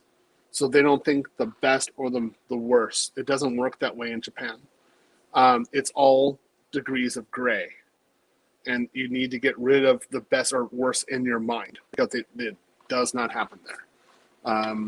And then you just think, where do you avoid? Because it's dangerous. So you just avoid. Or there's something you don't like, you just turn away and you don't deal with it. You need to be ice cold with this. Like black and white decision in that kind of area. This is dangerous. I don't want to be there. Go away. Like for example, if you go to Akihabara, there's cosplay, but then there's kind of like cosplay that kind of goes in the area that I don't want to think about. And when I saw it, and I saw the entry point, I knew it was going to keep on going. Kind of weird. I just turned my back and said, I know what that's going to be. I kept on going. So that's the way you have to do it. You're just like, okay, this isn't good. There's a boundary. I'm not gonna cross it. Keep on going. Bye. That's it. Could that with that level of danger, could it be because does it involve the Yakuza, or is it something bigger? You don't know what it is there, and you don't want to know. Okay, The understood. only thing you want to know is that that's not an area for you, and you just go someplace else. Okay. This is where you're gonna have to have. If you go to Japan, you're gonna need to have real street smarts about this. And this is kind of stuff that I would also use in like New York, London, Moscow. And that is like there are certain things that you just don't want to deal with, and you don't want to go through a long level explanation of why. What you want to know is how to walk away, and that's all you do is walk away. You have someplace else you need to be. You don't need to be there. Go someplace else. Understood. Yeah, man. Those are the questions I have so far, man. Thanks for your. Great Thanks. questions. I know Thomas. I know it's really brutal.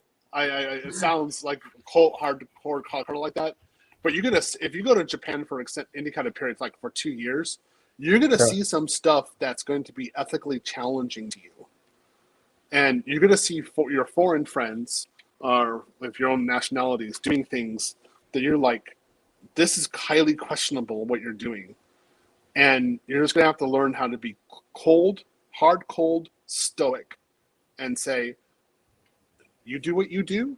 I don't want to know what you're doing. And it's best that I don't ask or even know what you're doing. Yeah, Go do it. I know what. Yeah, he might be referring to. Let's not mention that any single bit on my channel. I know you're referring to, Phil. I don't Mm-hmm. Understood. discuss Yeah. that. You're just like, Yeah. I have other things to do. Bye. Oh, I have other things to do. Oh, let's go over here. Let's go over there. Oh, that's something better. I don't know what happened. Don't do it. Bye-bye. Yeah. Damn. Yeah. I don't want my mind to be damaged, so I'm Mm. gonna keep walking. Yeah. Because you get to know certain stuff, then your mind might actually start working, and you start thinking about stuff you don't want to think about. And I just found that in some degrees, ignorance was bliss. To not know was actually by far better than knowing something. So that's what I do. Mm. Mm, Kind of mm, opposite way of the West, right? Because in the West, you'd be thinking about it, analyzing, using logic. In this area, you're not going to be using logic. You're going to be using like, I have something else to do. So things happen in life. Like things Uh. that I disagree with happen in life. So I don't have to know about them. And if they do it, fine.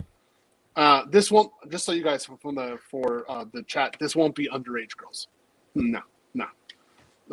But this is just other stuff. If there's Japanese guys with underage girls, it can be done. Yeah. But Let's a foreign, yeah, let's of not course. speak about that topic. yeah, Definitely not, Phil. Let's a foreigner uh, with underage won't happen. No, that they'll go after you at that point. let's not mention any sort of that on my channel. All right. Yeah. Thanks for that. Good questions, Theo. Good questions, Thomas. Thanks, Put bro. yourself on mute, brother. I'll come Thanks, at yeah. you later on. Let me Cool. bring in Israel De Villa. What's up, Israel? Hey, Israel. Are you there, Israel? Israel, 5, 4, 3. What's up? Lovely to We speak to can't. y'all. Hey How you there. doing? You okay? Yes, I'm doing great. I'm just outside right now. I wanted to ask, how fast would it be for one of these Japanese women to approach you if you were sitting at a bar? How fast would it be to what? Let's say you're just chilling at the bar, you're just having a drink. How fast Yeah, would they it want is. to? Can you hear him, So, Theo? yeah, I think what he's saying is, how fast would it be to hook up, or would you get approached Speed run, by a basically. Japanese person? At a bar. It's not going to happen like in the first hour, because usually you're going to be sitting there anywhere just drinking. You need to get in the mood. But once people see that you're relaxed, that's when the approaches start. So Gotcha. Okay. yeah, you need to be relaxed. It's not going to be like you came in like, oh, fresh meat, fresh foreign meat. I can go for them, and nah. They're going to watch you a little bit because there's other guys there too. They're watching. Okay. All right. Chill back. Feel you. Okay. Do you have any wise words of advice for game? Make sure you have a pulse Got it. and just relax because the girls are probably going to approach you. Okay. And that previous video, I think 2 videos ago, about how to deal with your first feminine women, that probably would help me a lot with that. All right, cool. I guess. You're gonna, in this situation, you're gonna deal with feminine, freaky women. Oh no. Yeah. So it's they'll be feminine, all right. They'll just be freaky. That's it. I mean, like, you'll get somebody who's like, yeah, I've been with another American or I've never been with another English guy before. Yeah, I know what you guys are like. Yeah, that's what it's kind of some fun stuff happens. All right. And then they're gonna have to come up on me, and I'm gonna be like, swing this in, one at a time. Anyway, Okay. yeah. Thank Okay. Thanks for Yep. that, Israel. Let me bring in NTech One. How you doing, NTech? Yes, hello. How you doing, bro? I'm doing good. How are you? I'm doing good, bro. Are you from the UK? No, I'm actually in the US. I'm in the military. Oh, what's up? Welcome, brother. Sorry, I haven't seen your name before. Hi, everything okay, brother? You good? Yeah, everything okay, yeah. Do you have any questions for Theo? Um, Not really a question. There's something I wanted to mention. Okay, go Sure. on, bro. Okay. There's something called workaway. For like I don't know if the older people might want to do it, but like for people that are in their 20s and they don't really have the funds to travel, they could do workaway. So they go to Japan and then like they would work and then the person would give them like accommodation. So it's like volunteering for accommodations. Are you talking about Americans? You could do it for any country. Like you just go on the website and then it's like a host. They host you and then you go there and you do what they ask you, then they give you a room to stay, and sometimes they would even provide you a meal. So that's like a way to like save. No, because that would be a way to be a tourist, and if you Yeah. want to see some sights, that's about it. But if you're actually thinking about doing family, like getting married and having long-term relationships, that's not Mm. going to work because you need to work. Yeah. You need to have a worker visa for Yeah, Tokyo. that is true. Yeah. So yeah, that's what I wanted to mention for like because me I'm 23, so like I don't have like the funds to go like to Japan, like so that's why I wanted to mention. Well, I didn't know. Remember, hold on. I want you to think about this. If you go to Japan, you still have to pay for an airplane ticket, Yeah. right? So Hmm. that's going to be if you go from LA, that's like $800 round trip at best peak season. It should estimate $2,500, no, $1,500 minimum. And then you have to talk about like other stuff that's associated with it. So you still have costs related to going to Japan. You're not going to be able to do Japan cheaply. You have to really be thinking about cash flow. You just cannot Yes. do it. So my view is, again, I was there for 12 and a half years as Hmm. an adult. You really need to be thinking about how to get a job there. And Okay. so, where are you based at right now? Right now I'm in Fort Bragg, and my commander's already telling me that he wants me to do the security plus. Okay. Yeah. Well, okay. Well, do as I would. Of course, I'm not going to argue with your commands Mhm. with what you're doing. I would say also while you're in the military, get the CISSP Okay. because that would be a much more valuable certification to have after if you're in the military going to the civilian sector Yeah. because My they're going to be goal like, is wow, yep, good. yes, my goal is actually to be a software developer like Tony and you. That's what I wanted to do.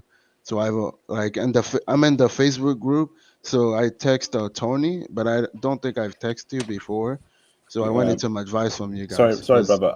Let's Sure. let's keep it on the live stream topic. Please reach out to Theo directly to get more career advice, brother. We just okay. want it to be about the stream. So Mm. any questions regarding this clubbing scene, nightlife in Tokyo, Japan? If it's not about No. that, please reach out to Theo for career Okay. advice, bro. Okay. Okay, yeah, I don't really have any questions. It's just that I wanted to tell people what I do. And also there's an app called Hello Talk. You could use that to like study Japanese. So you could talk No, to Japanese people. That's what I do. no. You want real formalized study. Like Oh, okay. that's low level. You need Yeah. to really go for it. Like you need to be Mm-hmm. thinking about how to get your first 300 kanji and actually Okay. read and write the kanji. You need to be doing it. I'm at 3,000 kanji. Okay. So if you want to actually get the girl, be functional, and do something, um, yeah, that's it. Go ahead. Go to the next guy. All right. Thank you. No problem. Thanks for that, Ntech. Brothers, feel free to call in. There's still some space on the panel. While we wait for new callers, let me roll it back to Thomas Demihin. How you doing, Thomas? You got any more questions, bro? Okay, Theo, about the like Japanese women. What have you ever any experience with them? I was married to one. No. Oh, no. Black Japanese women. Nah. Why? Why would I? Why? No. Before your marriage, have you ever stumbled No. across them? That was my point. Is there are so many Japanese women there? Why would I go for a half? Why would I even consider a half? Doesn't make sense. You've got Japanese women who are super hot. Like the only ones that I was with Thai. The only other ones I would try to even consider are half Brazilian, half Japanese. Like a Blasian is so rare to find. Why? You got zillions of Japanese. You got zillions of them. Why are you looking for this half? Why are you looking for this Blasian in Tokyo? It doesn't make sense. I think it's because my first preference is black women. So when I saw a half black, half Japanese woman brother. Okay, so if you want that, what I would recommend you do is go to Sao Paulo in Brazil, where you've got a population of half Japanese, half Brazilians, and look for ones that are half dark black Brazilian with Japanese. And that's your target audience, and that you actually get them. But finding hafe, that's what they're called, hafe, finding hafe in Tokyo is very hard to do. There's not, I mean, they're there, but there are not that many of them. And you're distracted by a lot of beautiful Japanese women all over the place. Why you would be thinking about this, I have no idea. Nah. And then they're going to, like, hafe knows what's up. They know their value. They know what's going on. So they're aware. So at that point, you have to be thinking about how much money you've got. For real. That's why another reason why I just never even touched them. Even when I was making like $250,000 a year, I wouldn't even consider. Damn. I've been so fixed, maybe because I've been so fixated on Miss Universe 20 and Japan 2020. That's a rare thing. When I saw that, I was like, wow, that's rare. It's just, you're not going to really find that all over the place. I know that there are more like possibilities in Aomori because you got more guys. Oh, so you want to go around military bases. Maybe you'll find that, maybe, but they're harder to find. And then again, you've got a zillion Japanese women who are gunning for you. Why you would even waste the time, I don't know. It doesn't make sense. All right, thanks for that, Thomas. Cool, thanks. Let me bring in Mr. International. How you doing, bro? I'm all right. How about you? How about everybody in the panel? Hey there, what's up, bro? Yeah, so I don't know if this is kind of recycling kind of a question because you went over a lot of places, but I like amusement parks and like water parks and stuff. Like, where would you go to those type of places? There really isn't that. I mean, I never went to that in Japan. I'm going through my head to think, I don't know about Osaka, but in Tokyo, I mean, so you might find something like that on the waterfront in Yokohama. Maybe that's there, like that kind of stuff is there, but it's, I never really thought about amusement while I was there. No. I mean, maybe you'll find it. I'm trying to, I don't even, nah. Odaiba, you might find, there might be something like that in Odaiba. The thing is that you're talking about like amusement. Oh, Tokyo Disneyland. You can go there. There you go. Tokyo Disneyland. That's I think it was either world's #1 or #2 Disneyland park. Yeah, I heard of that place. So you can go there, but then you'll be inundated with a bunch of Japanese kids who are going around and with their parents, and you could be with a bunch of 7-year-olds. I mean, if you really want that. I mean, Nah, I don't think so. that's really boring. I don't know. I mean, maybe you want to just want to go back to your childhood. But for the most part, you have to remember that amusement park is a lot of space, and they don't have land like that in Japan. So where would they put it? And the only way they would put it is on the edge, like on a coastline. So you might have that in like what I think, Yokohama Watermark Tower, I think it is. That's what it's called. You might find something like that in that area, but I don't know when it would be there. I never did that when I was there.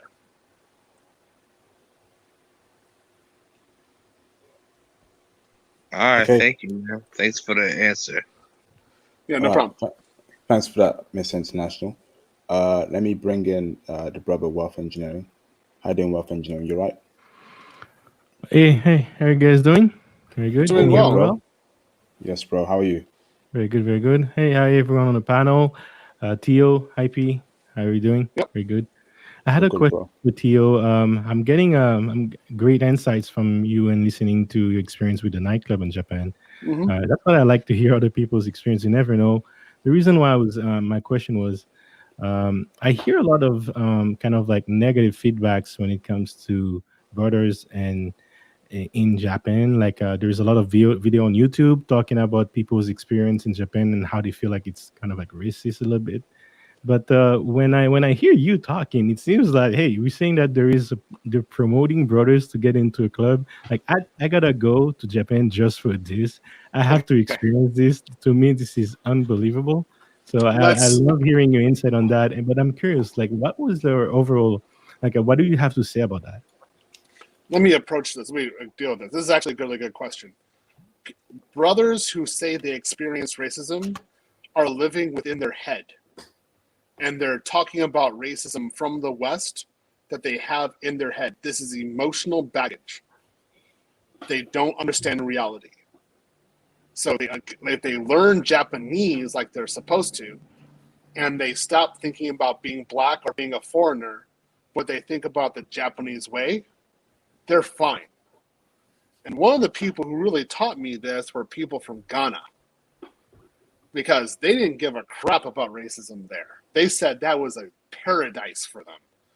And they spoke Japanese, and they were with Japanese women, and they were sending money back to Ghana, and several of them sent so much money they could buy not only one house, but 2 houses or 3 houses in Ghana, right?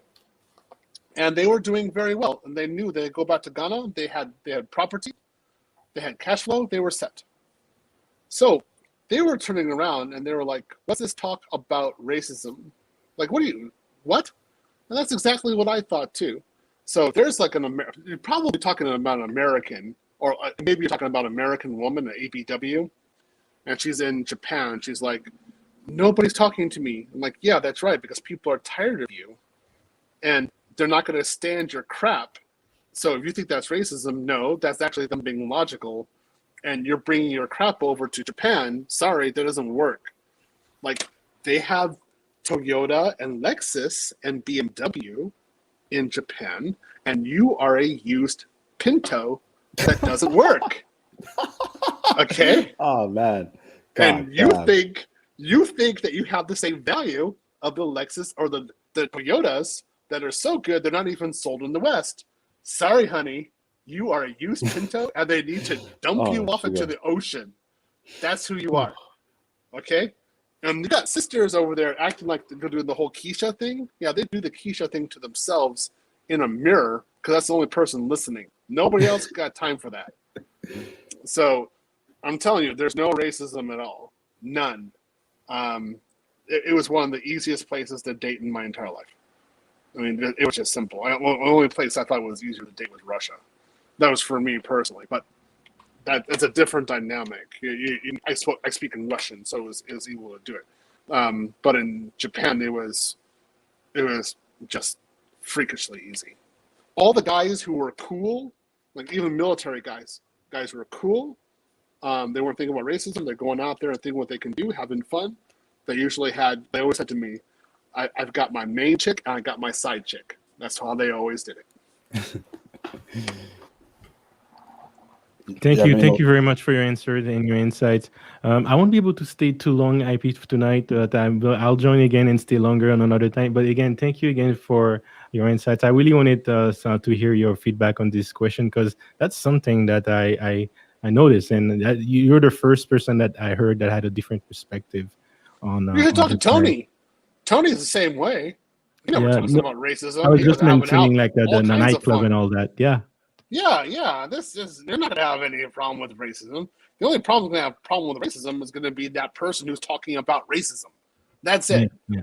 My person might go around and say, "Well, I remember this happened, and this happened, and this happened." They're gonna be like, "Shut up! Like, what's wrong with your problem? Like, there's a club over there, or like, go work over there. There's a Japanese girl who wants to talk to you, and you're talking about. Are you nuts? Like, just shut up, damare." If I say in Japanese, damare, damare, damare, damare. That's shut up in Japanese. I know how that word really works. Just damare, and get out of here, ikeo, and that's it. Done. That makes sense. Well, thank you again for providing a different insights. It's love to hear something different. But I really wanted to ask this. But again, sorry guys, I can't stay long. But again, thank you very much for your insights and shout out Yep. IP, shout out the panel. Shout out to Wealth Engineering. See you in the stream tomorrow. We got a stream about Latvia. So I'll be interviewing a Latvian woman tomorrow. So that's going to be a record-breaking stream. So I hope to see every brother. Of course, you're going to be there. When it comes to women, brothers are always there. When it comes to making money, you'll run away. But it's okay. It's all good, brothers. It's all good. So I'll see you tomorrow, Wealth Engineering. Okay. Thanks, bro. Yep. Take it easy, brother. Let me shout out to Ntech One for the $5 super chat. Couldn't believe I was talking to the legendary Theo. Thank you for taking your time, Theo, on IP. I will be active during future streams. Thank you, bro. Be active in the super chats, the cash app, commenting, liking, calling in. Be engaged in this community. It's for you. I've built it over 5 years. So I need you both to start supporting me back. You know, for the first 4 years, I was not taking any sorry. For the first 4 years, actually for the first 4.5 years, I was not taking any donations. You know, and I was giving classics every other week. You know, it's only in the last 5 months I'm asking for brothers to support my movement. So brothers, support. Shout out to Ntech One for the super chat. Much appreciated, brother. Shout out to Chainbreaker for the $5 super chat. Can you do a stream on getting a remote tech gig? Yep, I'll do that. That's fine. I'll put it on my list to do. That's very important, you know, working in a different country, making your money in America, but working in a different country. I'll do that, bro. Good idea, brother. Thank you. Shout out to JW Brown 85 for the £5 cash app. He says, what would you say to your younger self regarding Japan? That's for you, Theo. That's interesting. I would tell myself learn Japanese faster and go there sooner. Yeah. I would have told myself, particularly when I was 16 years old. I remember when I was 16, there was one room to go into the Russian class, and there was another room to go into the Japanese class. And I sat there and I was wondering, I was like, am I going into the right class? And if I could come back, that was actually Monday, June 5th, 1989. So if I could teleport back to that day, I'd be like, yo, Russian's good. You need to take the Japanese class first, and then go take the programming class, go and get good on that, and then go take the Russian class. Like, actually do all three at the same time, but make sure that Japanese class is first. That's what I would say. All right, nice one, Theo. Shout out to Jay Bones for the $2 super chat. He says Ghanaians are running things in Japan always. Okay, I love hearing that. I love brothers. If that's what I love hearing. If Ghanaians are running stuff in Japan, I want to see a lot more Ghanaians traveling to Japan, running things there, getting Japanese women, making money, you know, getting into politics, running Japan. That's the goal right there, you know. Shout out to my Ghanaian brothers. All right, Yep. let me move on to Israel Davila. Do you have any more questions for Theo, if you're still there? Yes, I do, sir. what would you recommend for a book for me to study and learn? Because I'm very knowledgeable. It's not one book. You have to do it from a holistic point of view. I've had a few streams before I actually showed the books where I use. You're in the Facebook group, right? Unfortunately, no, sir, but I hope to be soon. You need to be in that group. So I will post that later Gotcha. on, more links. But you cannot do it. You can't be like, I learned it from one app. It's not going to work. Or from one book. Of course. You need a holistic way of going at Japanese. So you need to one book for conversation, another book for reading and writing, another book for actual kanji. You need to have listening comprehension on there. You need to have stories, literature, dialogues. You need the whole kabang. Okay. And you need to approach it at a rather serious and high level way of doing it. If you're doing, like, I've had brothers on here who say they're at intermediate Japanese, and I'm like, how many kanji do you know? And they're not even at 100 kanji. I mean, I'm like, that's not intermediate. Like, that's barely beginner. Like, the Japanese are going to eat you, and they're gonna treat you like the foreigner who knows a few token words in Japanese, and that's exactly how it'll be. So you need to really, if you're gonna do it, you need to dedicate yourself to on a daily basis. I studied Japanese 4 hours a day, minimum 1 year before I went back to Japan in 1997. Okay. You just have to be hardcore on it. Okay. I will do that, sir. Thank you very much. I wanted to also ask real quick, what is your favorite drink at the bar? My favorite drink at the bar? Yes. In Japan, I love Abis. Abis. Oh, okay, cool. I'm a little fan of Rasa. Cool. So I'll explain the beer real quick in Japan. So, Sure. they have Asahi, and then they have Kirin Ichiban Shibori. So Kirin and Asahi are your standard ones, and in America they would actually consider that to be a strong lager, but in Japan that's actually light. So the next one that I like is called Abis, and usually it's made by the same company as Sapporo. So I would usually go to Abis next. Abis is not sold in America. So I would do Abis, and then I would do Sapporo afterwards. And Sapporo would usually knock me out. That's it. I need like a stretcher to get home. That was like the heavy one. So a Sapporo is actually a decent like German lager competitor. Yeah, that was the one I was always about. A lot of guys like Sochu. Sochu is actually Korean.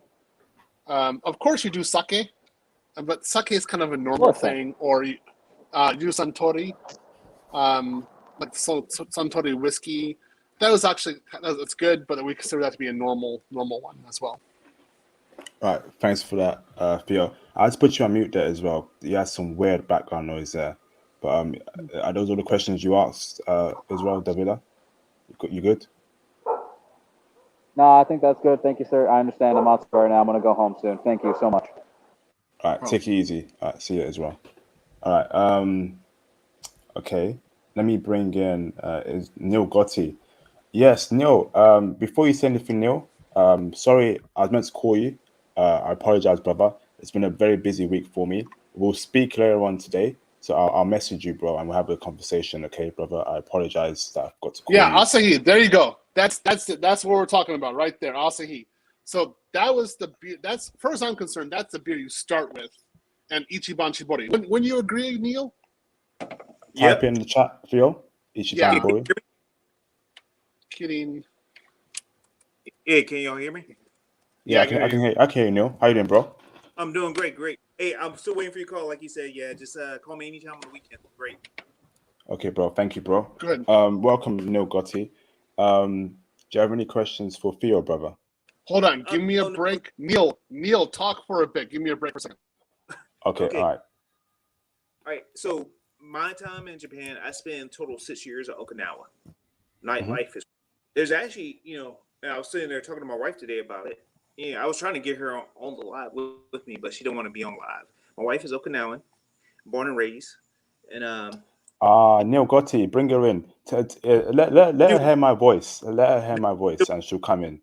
no, she's too shy, and that's how Is Japanese. she in the same room with you right now? Huh? Is she in the same room with you right now? No, she's With in your the wife. bed. She went to bed. What's her name? Miyajima.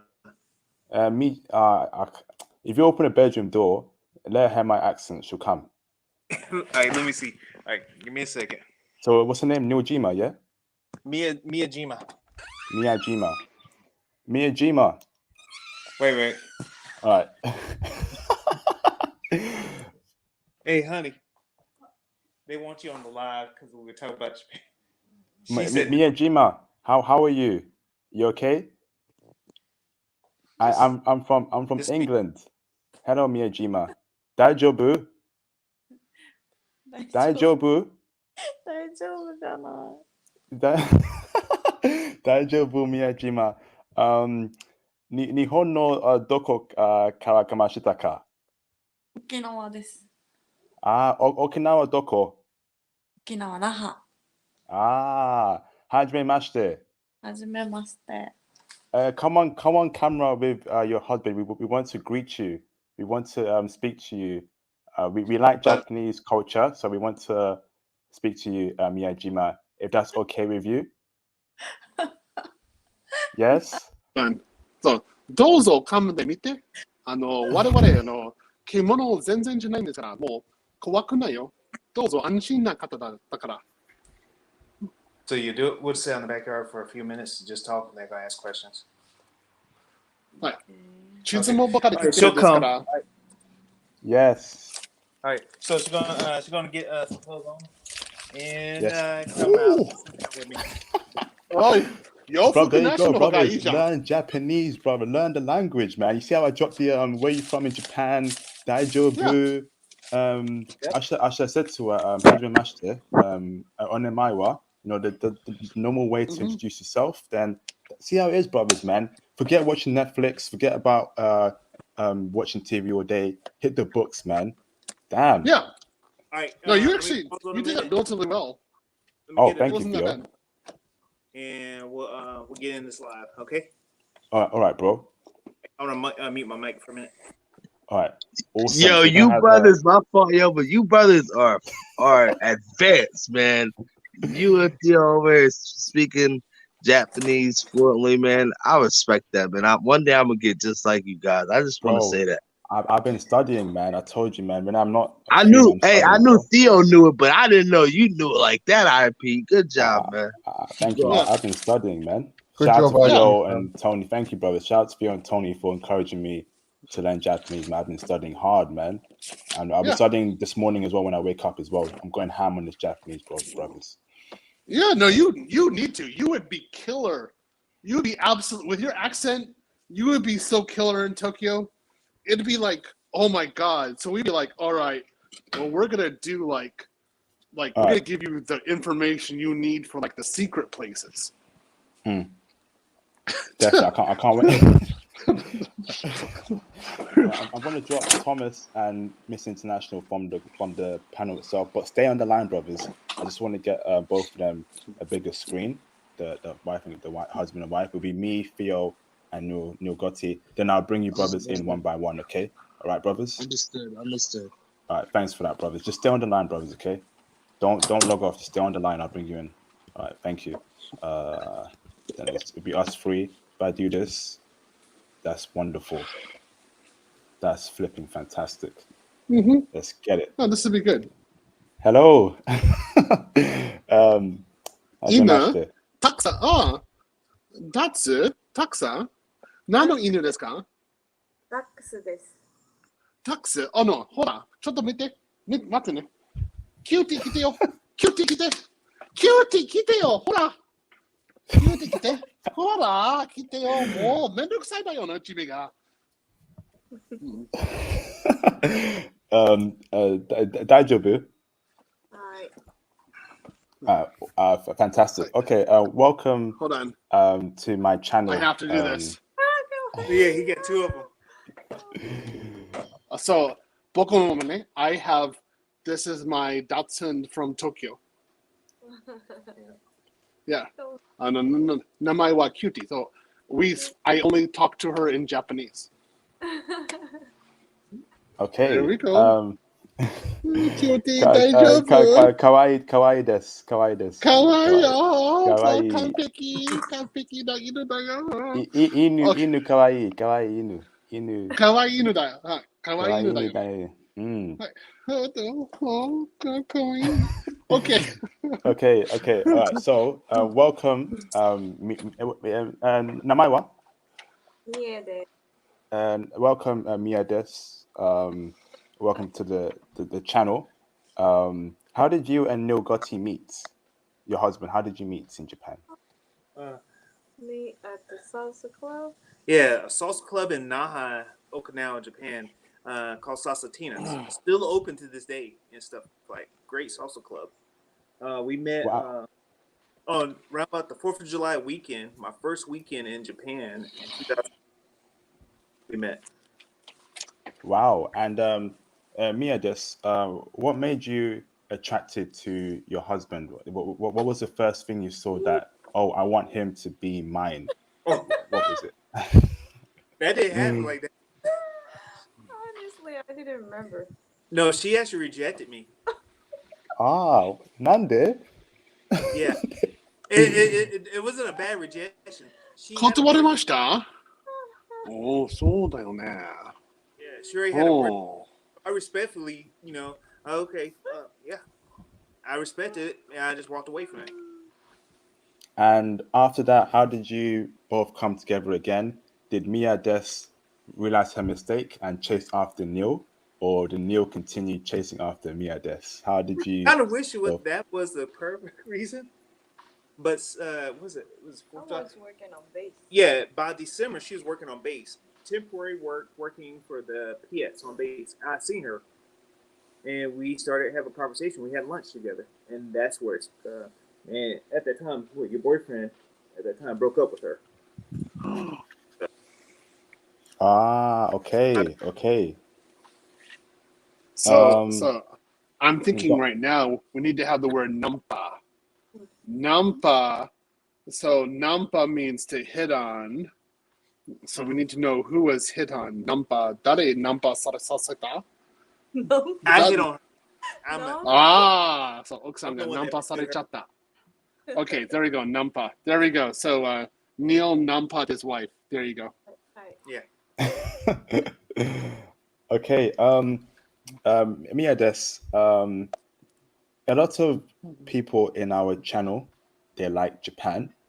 Would you say Japanese women are good wives for men like us? Do you recommend Japanese women to men like us, brothers?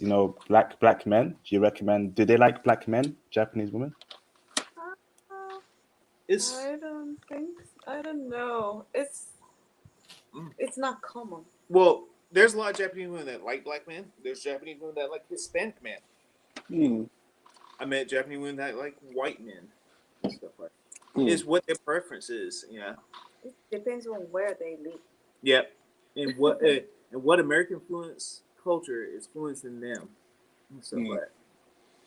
And I always say this the same way with the Filipinos. They're influenced by like a lot of Western cultures. They like a lot of them like white men. They like that Brad Pitts. They like the Tom Cruises and Johnny Depp's. That's what they look for. And if you and some of the women, Japanese women that like black men, they like those Denzel Washington. They might like those rapper types and stuff like that. And I seen it when I was in Korea and Japan. So my point is, you saw it on the military bases. So that's where the women can actually do preferences for the American men, but on the mainland or away from the military bases, it's not the same. Oh yeah, the girls have like they're not able to distinguish like that for a different guy. So in Okinawa, you know the difference between like a Navy guy versus a Marine, right? But in Japan, they would just say Beiguntai. They don't know. They're just a soldier. That they don't know who you are. So A little different. And the thing is, Okay. and it's different dating between the branches because each branch had the restrictions of what ranks can do what. So like the Marine Corps, like if you were under the rank of corporal, you're not going to own a car over there and stuff like that. In the Marine Corps, like in Army and Air Force, if you're private and you can afford it, the lowest rank, yeah, they'll let you have a car and stuff like that. And they know that too over in Japan and Okinawa. Okay. And Mia, this question for you. Where do you recommend men like us to go to in Japan to meet respectable, beautiful Japanese women to marry? What was that tourist place in? Is it, you mean Okinawa, where I'm from? Yeah. In Japan in general, Oh, and Japan. Okinawa as well, but Japan in general, what cities should we go to? What places to meet I don't beautiful? think your answer because I live in Okinawa all my life. Hmm. So mainland Japan and Okinawa is really different. We have a Far. different Toy. and Far. Yeah. You are far. we are the island, so we have own culture, so it's Yep. really different from the mainland Yeah. and Japan, mainland of Japan. Okay. Most- Maybe Go on, easier, bro. I think. Okay. Are you both living in America right now, or are you in Japan? in America. So Mia, do you prefer America or do you prefer Japan? Be honest. Be honest, Yeah. easy life in Japan because I can do Yes. everything what I want. Yes. Yeah. I prefer life in Japan also. And Yeah. why do you prefer life in Japan, Mia? Why do you prefer life in Nihon? Why do you prefer life in Japan? English fluency, and it's hard to get the job here. How do you say it? I'm not just a risk. Oh, she just I'm she not. got a green. She's a green card holder. So a lot of good Mm. jobs that require you working in the government, they want you to be a U.S. citizen. And Japan doesn't allow you to hold dual citizenship. Only the Oh, kids no. can hold dual citizenship until they're like 18 or 21 or something. 22. 21, 22. Yeah. Ah. Yeah, and they had to choose. Some countries allow you to hold dual citizenship, like Germany, I think is one of those countries. But Ah. doesn't allow it. But you have a friend. She's dual citizenship, and she haven't gave up her Japanese passport, and she's like 30 years old. What? Crazy friend. Same age. Yeah, as she me. lives in New York, and she still got her Japanese passport, everything, and she got a U.S. identity because she's part Puerto Rican and part Japanese. Oh, you shouldn't tell her. It's illegal. She's No. supposed to not have to. Oh, we don't know her. They don't know her name. They know her name. Yeah. Theo, do you have yeah. any questions? Oh, carry on, Neil Gotti, carry on. Oh, go ahead. Next question. Do you have any questions So- for Mia, Theo? What was happiness for you in Okinawa? Happiness for you in Okinawa. Happiness. What was happiness for you?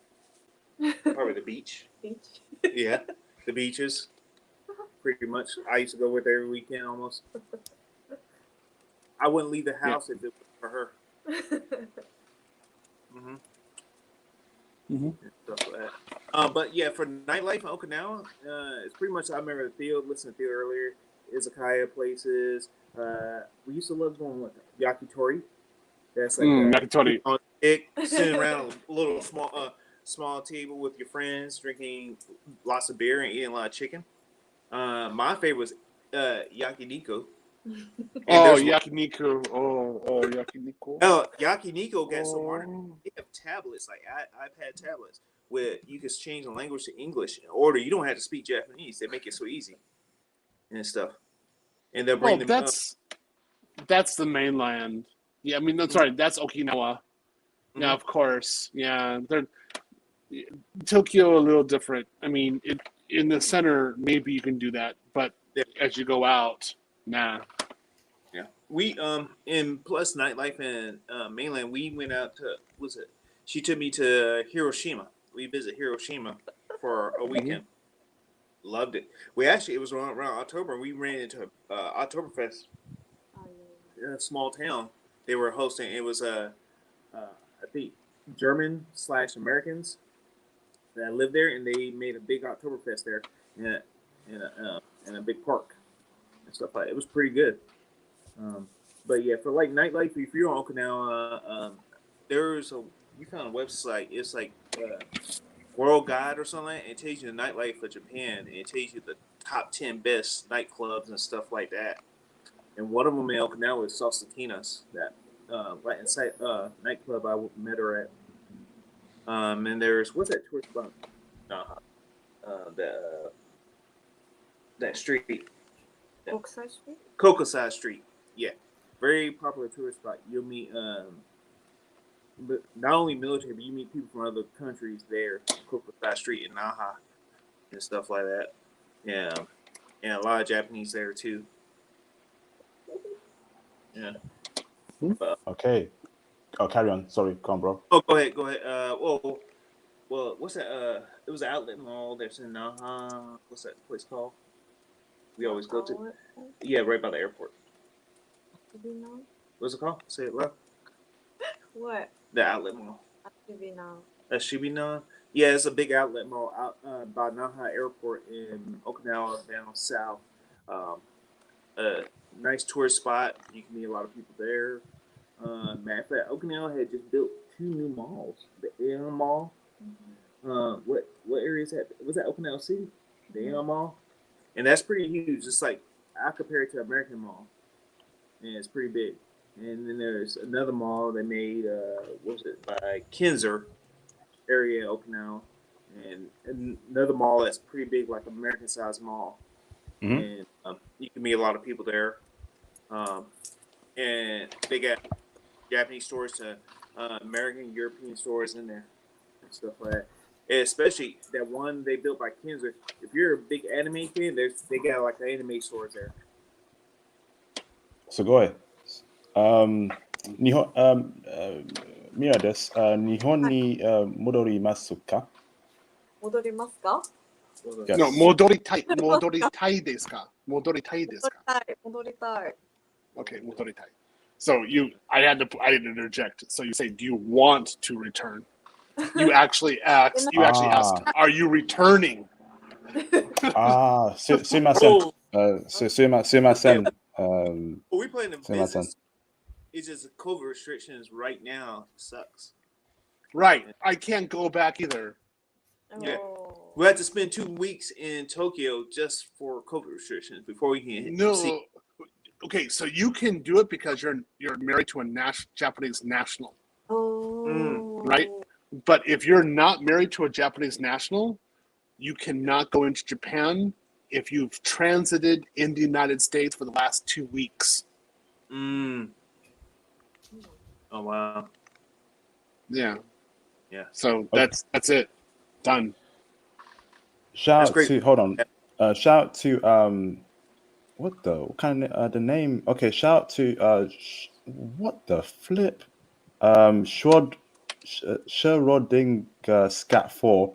What a name for the £3.63 cash app. He's donated that much. Thank you, bro. He says, cheers, bro. Thank you, brother. Much appreciated, bro. So Mia and Neil Gotti, I have a member called Thomas Demahin. He would like to ask you some questions. What's up, Thomas? Are you still there, brother? What's up, Tom? Do you have any questions for Mia and Neil?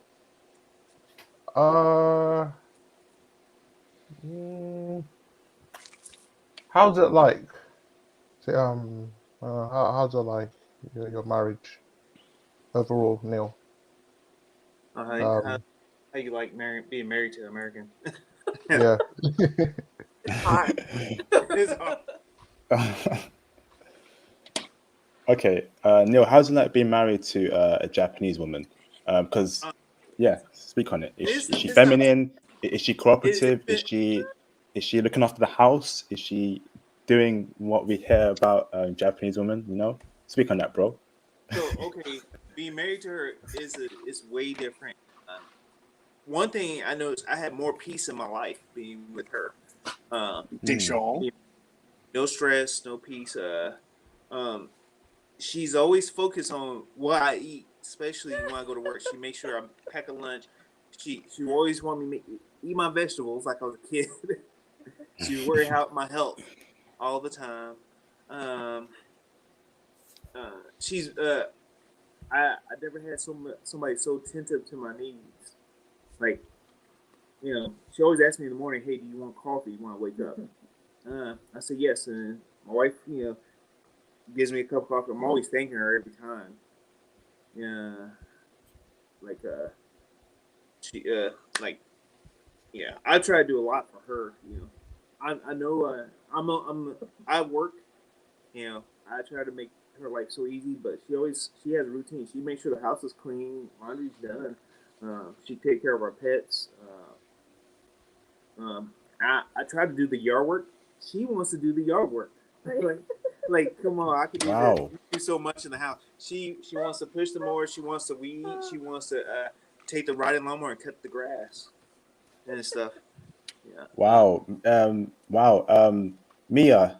Mia Neil Des loves you a lot. I can tell. He loves you. Yeah. You're very lucky, Mia Des, to have a husband like Neil. Very lucky. So don't take it for granted. Love him. Serve him. Be a feminine wife to him forever. That's how it should be, according to the Bible, and how life should be. So, and you will live a peaceful life, Mia Des. Don't copy Western feminism. Don't have any American friends. Don't have no American friends. American friends are very bad. Have Japanese women friends. Listen to your husbands, Yeah. because Yeah. American women Yeah. are not good. So we have this What was that, thing. Neil? We have this thing where we got a joke called. I call it the Japanese Wife Club. Is her? So we live here by Elgin, Oklahoma. It's near the base, Fort Sill, Oklahoma. So she has some friends from here to Wichita Falls near the air base. They're all Japanese wives, married to Americans. Except for I think one of them is with her husband. That's actually is Japanese citizen. That's he's training at the Air Force base, and they're all friends. They like yesterday they had a birthday party they went to. Mm-hmm. Last week they went to another birthday party. They get up together and meet together. And I said, "Oh, you going out with the Japanese Wife Club again?" I said, "Yeah, I'm going." I said, "Okay." Good. Mia, do not become a feminist. Don't. Feminism is bad.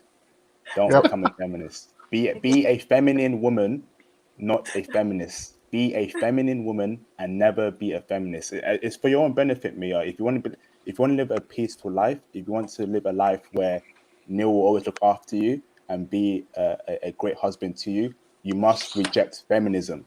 You must reject it at all shapes or form. Mia des, Nansai deska? Nansai deska? Under like 34.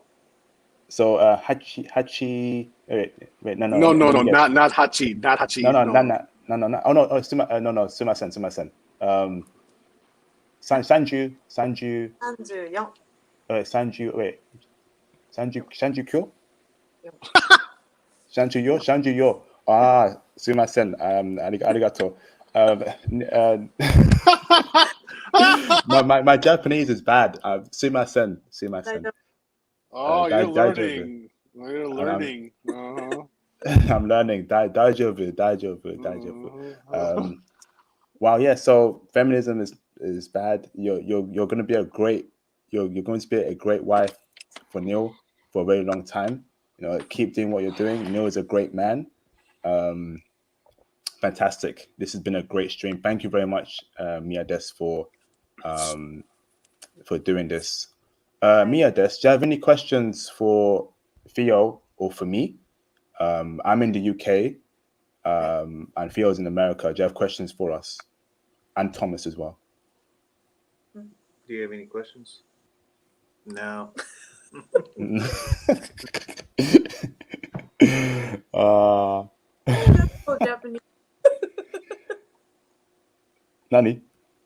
so Japanese doesn't Ah. have This has been a great stream. Okay. Do you have any questions for Neil and his wonderful wife, Theo, or Thomas?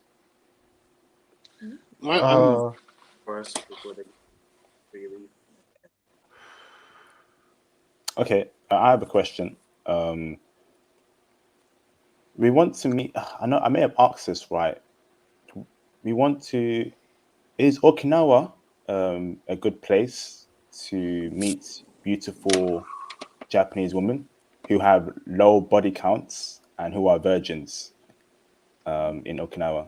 Oh, okay, so is Okinawa the best place to meet? Risk with that. Or No. low body. No. Low body. You said no? You said no. No? Nani? Oh, okay. He's going. Okay, now is the place the woman birth the baby is A lot. early, like 18, Yeah. 17. I blame that mostly because I don't want to say mostly the military, but No, it's not the military. it's not the military. But I heard stories of young Japanese girls pursuing older men. Like I had a friend that she said her daughter was 16 pursuing after a older Japanese guy and got pregnant. It's like our the low income our village is low income, so both of the parents is working and they don't stay in a home. The kids can't do everything what they want while they're gone. Almost same problems in It's like America. a high school student. They invite friends, party. The parents coming back 10 or 11 o'clock from work. So, Wow. it's not the Yeah. good place. Okay. Thank you very much for your honest assessment there, Mia. I will be avoiding Okinawa in my trips. Thank you. But I think they're beautiful. Yeah. There's a lot of beautiful You will Okinawan. see difference mainland Japan and Okinawa. Okay. You want to say something, Theo? You're giving that look. yeah. They let her say that. That's fine. She wants to say that. I don't. Out of respect, I don't say anything. So what? Okay, I don't know if it's mainland, but I know something with some Japanese women. They don't. I'm blessed. And my wife take care of her teeth, but I see a lot of Japanese women that don't take care of teeth. They care about the beauty, but they just smile a lot. And then when they did smile, their teeth are not well taken care of. How do you say? Damn. That's because they think of that as being cute. Oh, not take care of their How teeth. do you say this? Yeah. Oh, the cavities and decay of the tooth. Yeah. They think that's a cute feature. Oh no, Oh, that's the not. fangs. No, that's not cute. That is. Correct. That's not cute. I see rotten teeth and all that stuff. That's not cute. But Kawaii if the population thinks it's cute, then they think it's cute. That's the way they are, and so I don't argue with it. I'm like, Kawaii janai. Kawaii janai. Not cute. No. I'd be like, don't smile at me. But so you're saying they don't brush their teeth properly, or no. They brush their teeth. It just No. How do you say braids? braces. Braces? No. Braces. I don't know. It's not common. It's not. Yeah, she's. We talked about it before. It's not a common thing where people do braces in Japan. Correct. We do it, so. Yeah. interesting. Okay. All right. I don't want to take Mia's time for too long. And Neil, thank you very much for calling in. And maybe we'll set up a live stream later on, just to speak what it's like to be fully married to a Japanese woman being married to an American man. That should be very interesting. So I'll reach out to you, Neil. And but it's been a great Hajime Mashite. Again, nice to meet you again, Mia. And Neil, thank you for calling in. Oyasumi, Jana. What? Oyasumi. Alright. Let me bring in Hassan. What's going on? Do you want to stay on, or it's up to you if you want to stay on, or do you want to? I don't want to take your time. Neil, you want to stay on, Neil? It's up to you, bro. A little. She's going to bed. I'll be up for a minute. I'll just stay. I'm Okay. going to come back and Mike until you're ready to talk to me. All right. What's up, Hassan? Hey, Mr. IB, how you doing? Hey, I'm doing good, bro. How are you, bro? I'm doing great, man. I'm glad that I found your channel, man. I really appreciate your job, what you're doing. You know, I have more respect, man. Oh, thank you, More bro. Are respect, you brother, a yeah. new viewer, a new subscriber, or something? Yes, I think I subscribed last week, but I watched most of your episodes, so I almost finished all your videos, most likely. Damn. Thank you, While bro. while I'm at work, 8 hours of shift, so I'm listening, you know, all the time watching, you know, but I can't speak while I'm working, but most time I listen all your episodes, you know. Hold on, bro. I How would did you like, come across my channel? How did you find it, bro? How did you come across it? actually, I was looking for how can I improve my financial situation, and for some reason I found a couple of episodes, how to real estate, how to make money, IT, especially Tony Berry. I think Tony Berry episode, the one that he Mhm. was on Vio. I think he will have a conference in Atlanta very soon. So yeah, but and also Thank you. I watched the Colombian episode and all that, you know. But I have Thank. one question. Okay. Hold on, My brother. Before you say question that is, question, hold on, brother. okay. Are you in America right now? Yes, I'm in North America, North Dakota, middle of nowhere. North Dakota. Okay. Carry Yeah. on, bro. Yes.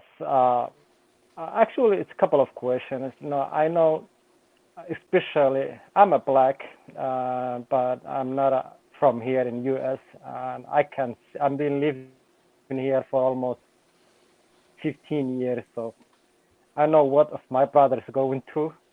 Unfortunately, we don't have that difficulties. To be honest with you, our women they're a little bit, you know, I don't want to say they are more a little bit more. How can I say, like it's a little bit like what I can say, like they have a lot of values. Stay at home mom, take care of the kids, take care of the man, working with the man, you know. Yeah, but there's some little bit change, you know, not like the way it used to be before. I'm talking about the one who live in US though. So my question is, everybody cannot travel outside, you know, looking for a great wife. Like, how can we fix the dating issues in US? How that's the more like, is there fixable or is Nope. unfixable? Is there something that we can do? You know, There's no fixing the situation in the West, which is why I made my channel. Don't waste your energy in trying to fix women, trying to save women, trying to fix the whole culture. Just get your passport, Hassan. You know, while you're in America, you are in the #1 economy in the entire world. So study hard, like actually, Theo. Get yeah, your actually, degree. What's that? Yeah. yeah, actually, my God blessed me with wife, so I'm okay with it. You know, even some people can't find it in virgin. You know what I mean? Someone that not get married before, with respect, but you know where to look for it. It's very difficult to find in US, but there is some. But anyway, I'm blessed with it. I don't have to travel. Okay. My main But goal is how can I improve my financial and how can I be a successful man with financial. That's the main point that I'm focusing on right now. yeah, so if you Yeah. watch my finance streams, the crypto stream as well Okay. that I did in June, watch the streams I did last week, 401k, stocks, crypto, you set yourself up for life, okay, brother? So just stay on your Yeah. purpose, stay focused, keep away from American women, All right. love your wife, and All right. you'll be Thanks good, bro, so okay? much, man. All right.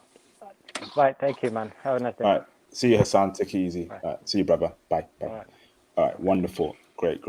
Okay. Theo, man, this has been a classic, man. My goodness, that interview we had with Neil Gotti and his wife, that just topped off as a classic for me, man. Always a pleasure having you on here, Theo. Mhm. Brothers, I'm going to end the stream in 10 minutes. So please, in those 10 minutes, please cash app, please super chat, please like the video. Huge shout out to those who regularly cash up and super chat. But I want to see new faces there. So if you've not supported the channel through those means, you got 10 minutes to do so. I would greatly appreciate it. I've just blessed you, brothers, with another classic live stream. Time and again. Last week I gave you brothers 2 back-to-back financial classic live streams. You know, today Japanese, tomorrow, of course, the Latvian stream interview where I'll be interviewing a Latvian woman. I'll be interviewing her. That's going to be a classic too. So support what I'm doing, brothers. So let me roll through everyone for the last closing statement. But before I do that, Theo, do you want to add in anything regarding the stream topic that we missed out that's come to your mind, or the floor is yours, brother? No, you did a good job. You need again when it comes to clubs in Japan. Be aware. I gave you guys one that'll definitely work in Roppongi. Go there. That's just one area. Go there. You should have no problem. Outside of there, keep your eyes open. Have street smarts. Don't just be like, oh, I can just go in here. Doesn't work that way. If you got street smart, you should be just fine. But Roppongi is going to be your best area for the clubs because they're set up for you. They're anticipating you to be there. So that's where you want to go. And the girls there are also anticipating. We've lost you there, Theo. We've lost you there, bro. While Theo does that, brothers, support. Welcome back, Neil Gotti. Support, brothers. You know, it's been a great live stream. Shout out to Neil Gotti for bringing his wife on board. Beautiful wife. You know, you're a lucky man, Neil. Wonderful. I love seeing brothers living that good life. Carry on, Theo. No, that's it. For some reason, StreamYard died. So I guess I don't know if you're dropping me down, but again, I had a great time. I'll go ahead and drop down now, and look forward to seeing you guys on the next stream. See you tomorrow, Theo, for the Latvian stream, okay? Yep, I'll be there. See you guys. All right. Bye, Theo. Great stream. Okay, let me roll through everyone for their last closing statement. Starting with Hassan. Do you have anything you want to say, bro, before I end the stream? You're on mute, Hassan. You need to unmute yourself, Hassan. Okay, I'll do it for you. Okay, he's gone. All right, I've got a cash app real quick, brothers. Shout out to War Tech Systems for the £3.63 cash app. He says, tech job. Thanks you for the intel. Thank you, bro. Much appreciated, brother. Neil Gotti, do you have any closing statements, brother? Yeah, so I know more about Okinawa. Okinawa's a great place. You know, yeah, my wife is kind of right on about some of the women, but Okinawa has a lot of beautiful women. You can find unmarried single women that have no kids in Okinawa. There's a lot of places to go to, hangouts and stuff like that. Very peaceful island, and my favorite things at Nightlife was, like I said, the yakiniku, yakitori, some of these salsa clubs. There, I like to go to the clubs away from the military bases and stuff like that. You know, you go to the clubs around the military bases. You meet Japanese women there, but you be around a lot of more Americans too. I like to stay away from.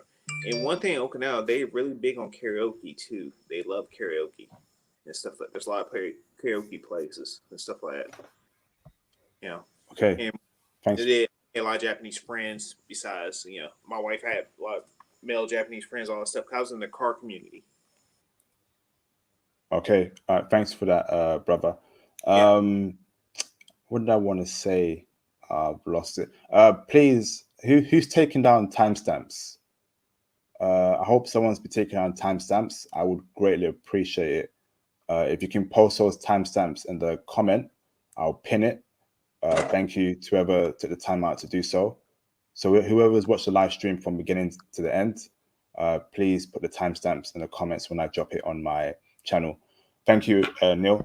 Thomas Demihin, the legend. Do you have any closing statements, brother?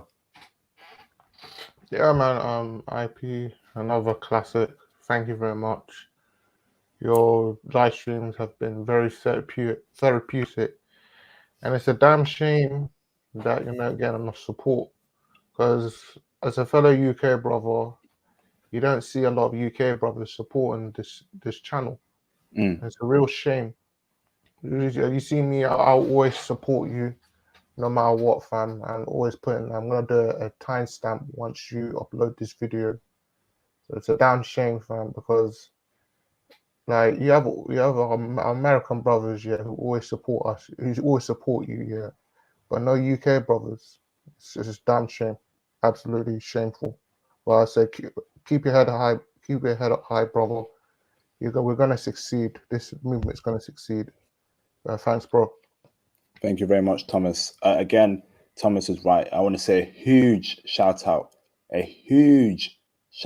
to my American brothers for the support over the past few months, ever since I opened up my channel to Cash Apps and Super Chats. The majority of it's been from American brothers. A huge shout out to my American brothers. Thank you so much. You know who you are. You know who you are, brothers. Thank you very much. UK brothers, I know a lot of UK brothers watch my channel. You guys ain't supporting for some reason. That's a damn shame. That's very shameful. But shout out to my American brothers. I got mad respect for my American brothers, you know, and I really appreciate the Cash Apps, the Super Chats for my American brothers. You guys are the real MVPs. Shout out to my American brothers. You know who you are. So what was I going to say? So, brothers, when I drop this video on my channel, can everyone please just comment? Just write a comment. That's what I'm asking for, brothers. You know, just comment. Say something. Great stream. Put a thumbs up. We got over 30 people watching. Why don't I see 38 comments? You know, please comment. On that note, I'll see you, brothers, tomorrow for what's it called? The Latvian live stream. I'll be interviewing a Latvian woman. She'll be breaking down why Latvian women are good for brothers. I've been asked her questions regarding Latvian women. You know, are they feminine? Blah blah blah. The usual questions, but it'll be coming from a Latvian woman herself, so straight from the source. You don't want to miss that, brothers. You definitely don't want. You definitely do not want to miss that. I'm excited, and I'll see you, brothers, tomorrow. Look after yourselves. Like I said, the Cash App is 24/7, so you can Cash App me 2 hours after I end the stream later on in the day. Here's my Cash App right here in the live stream chat, and I'll see you, brothers, tomorrow. Look after yourselves. Peace out, brothers. Bye bye.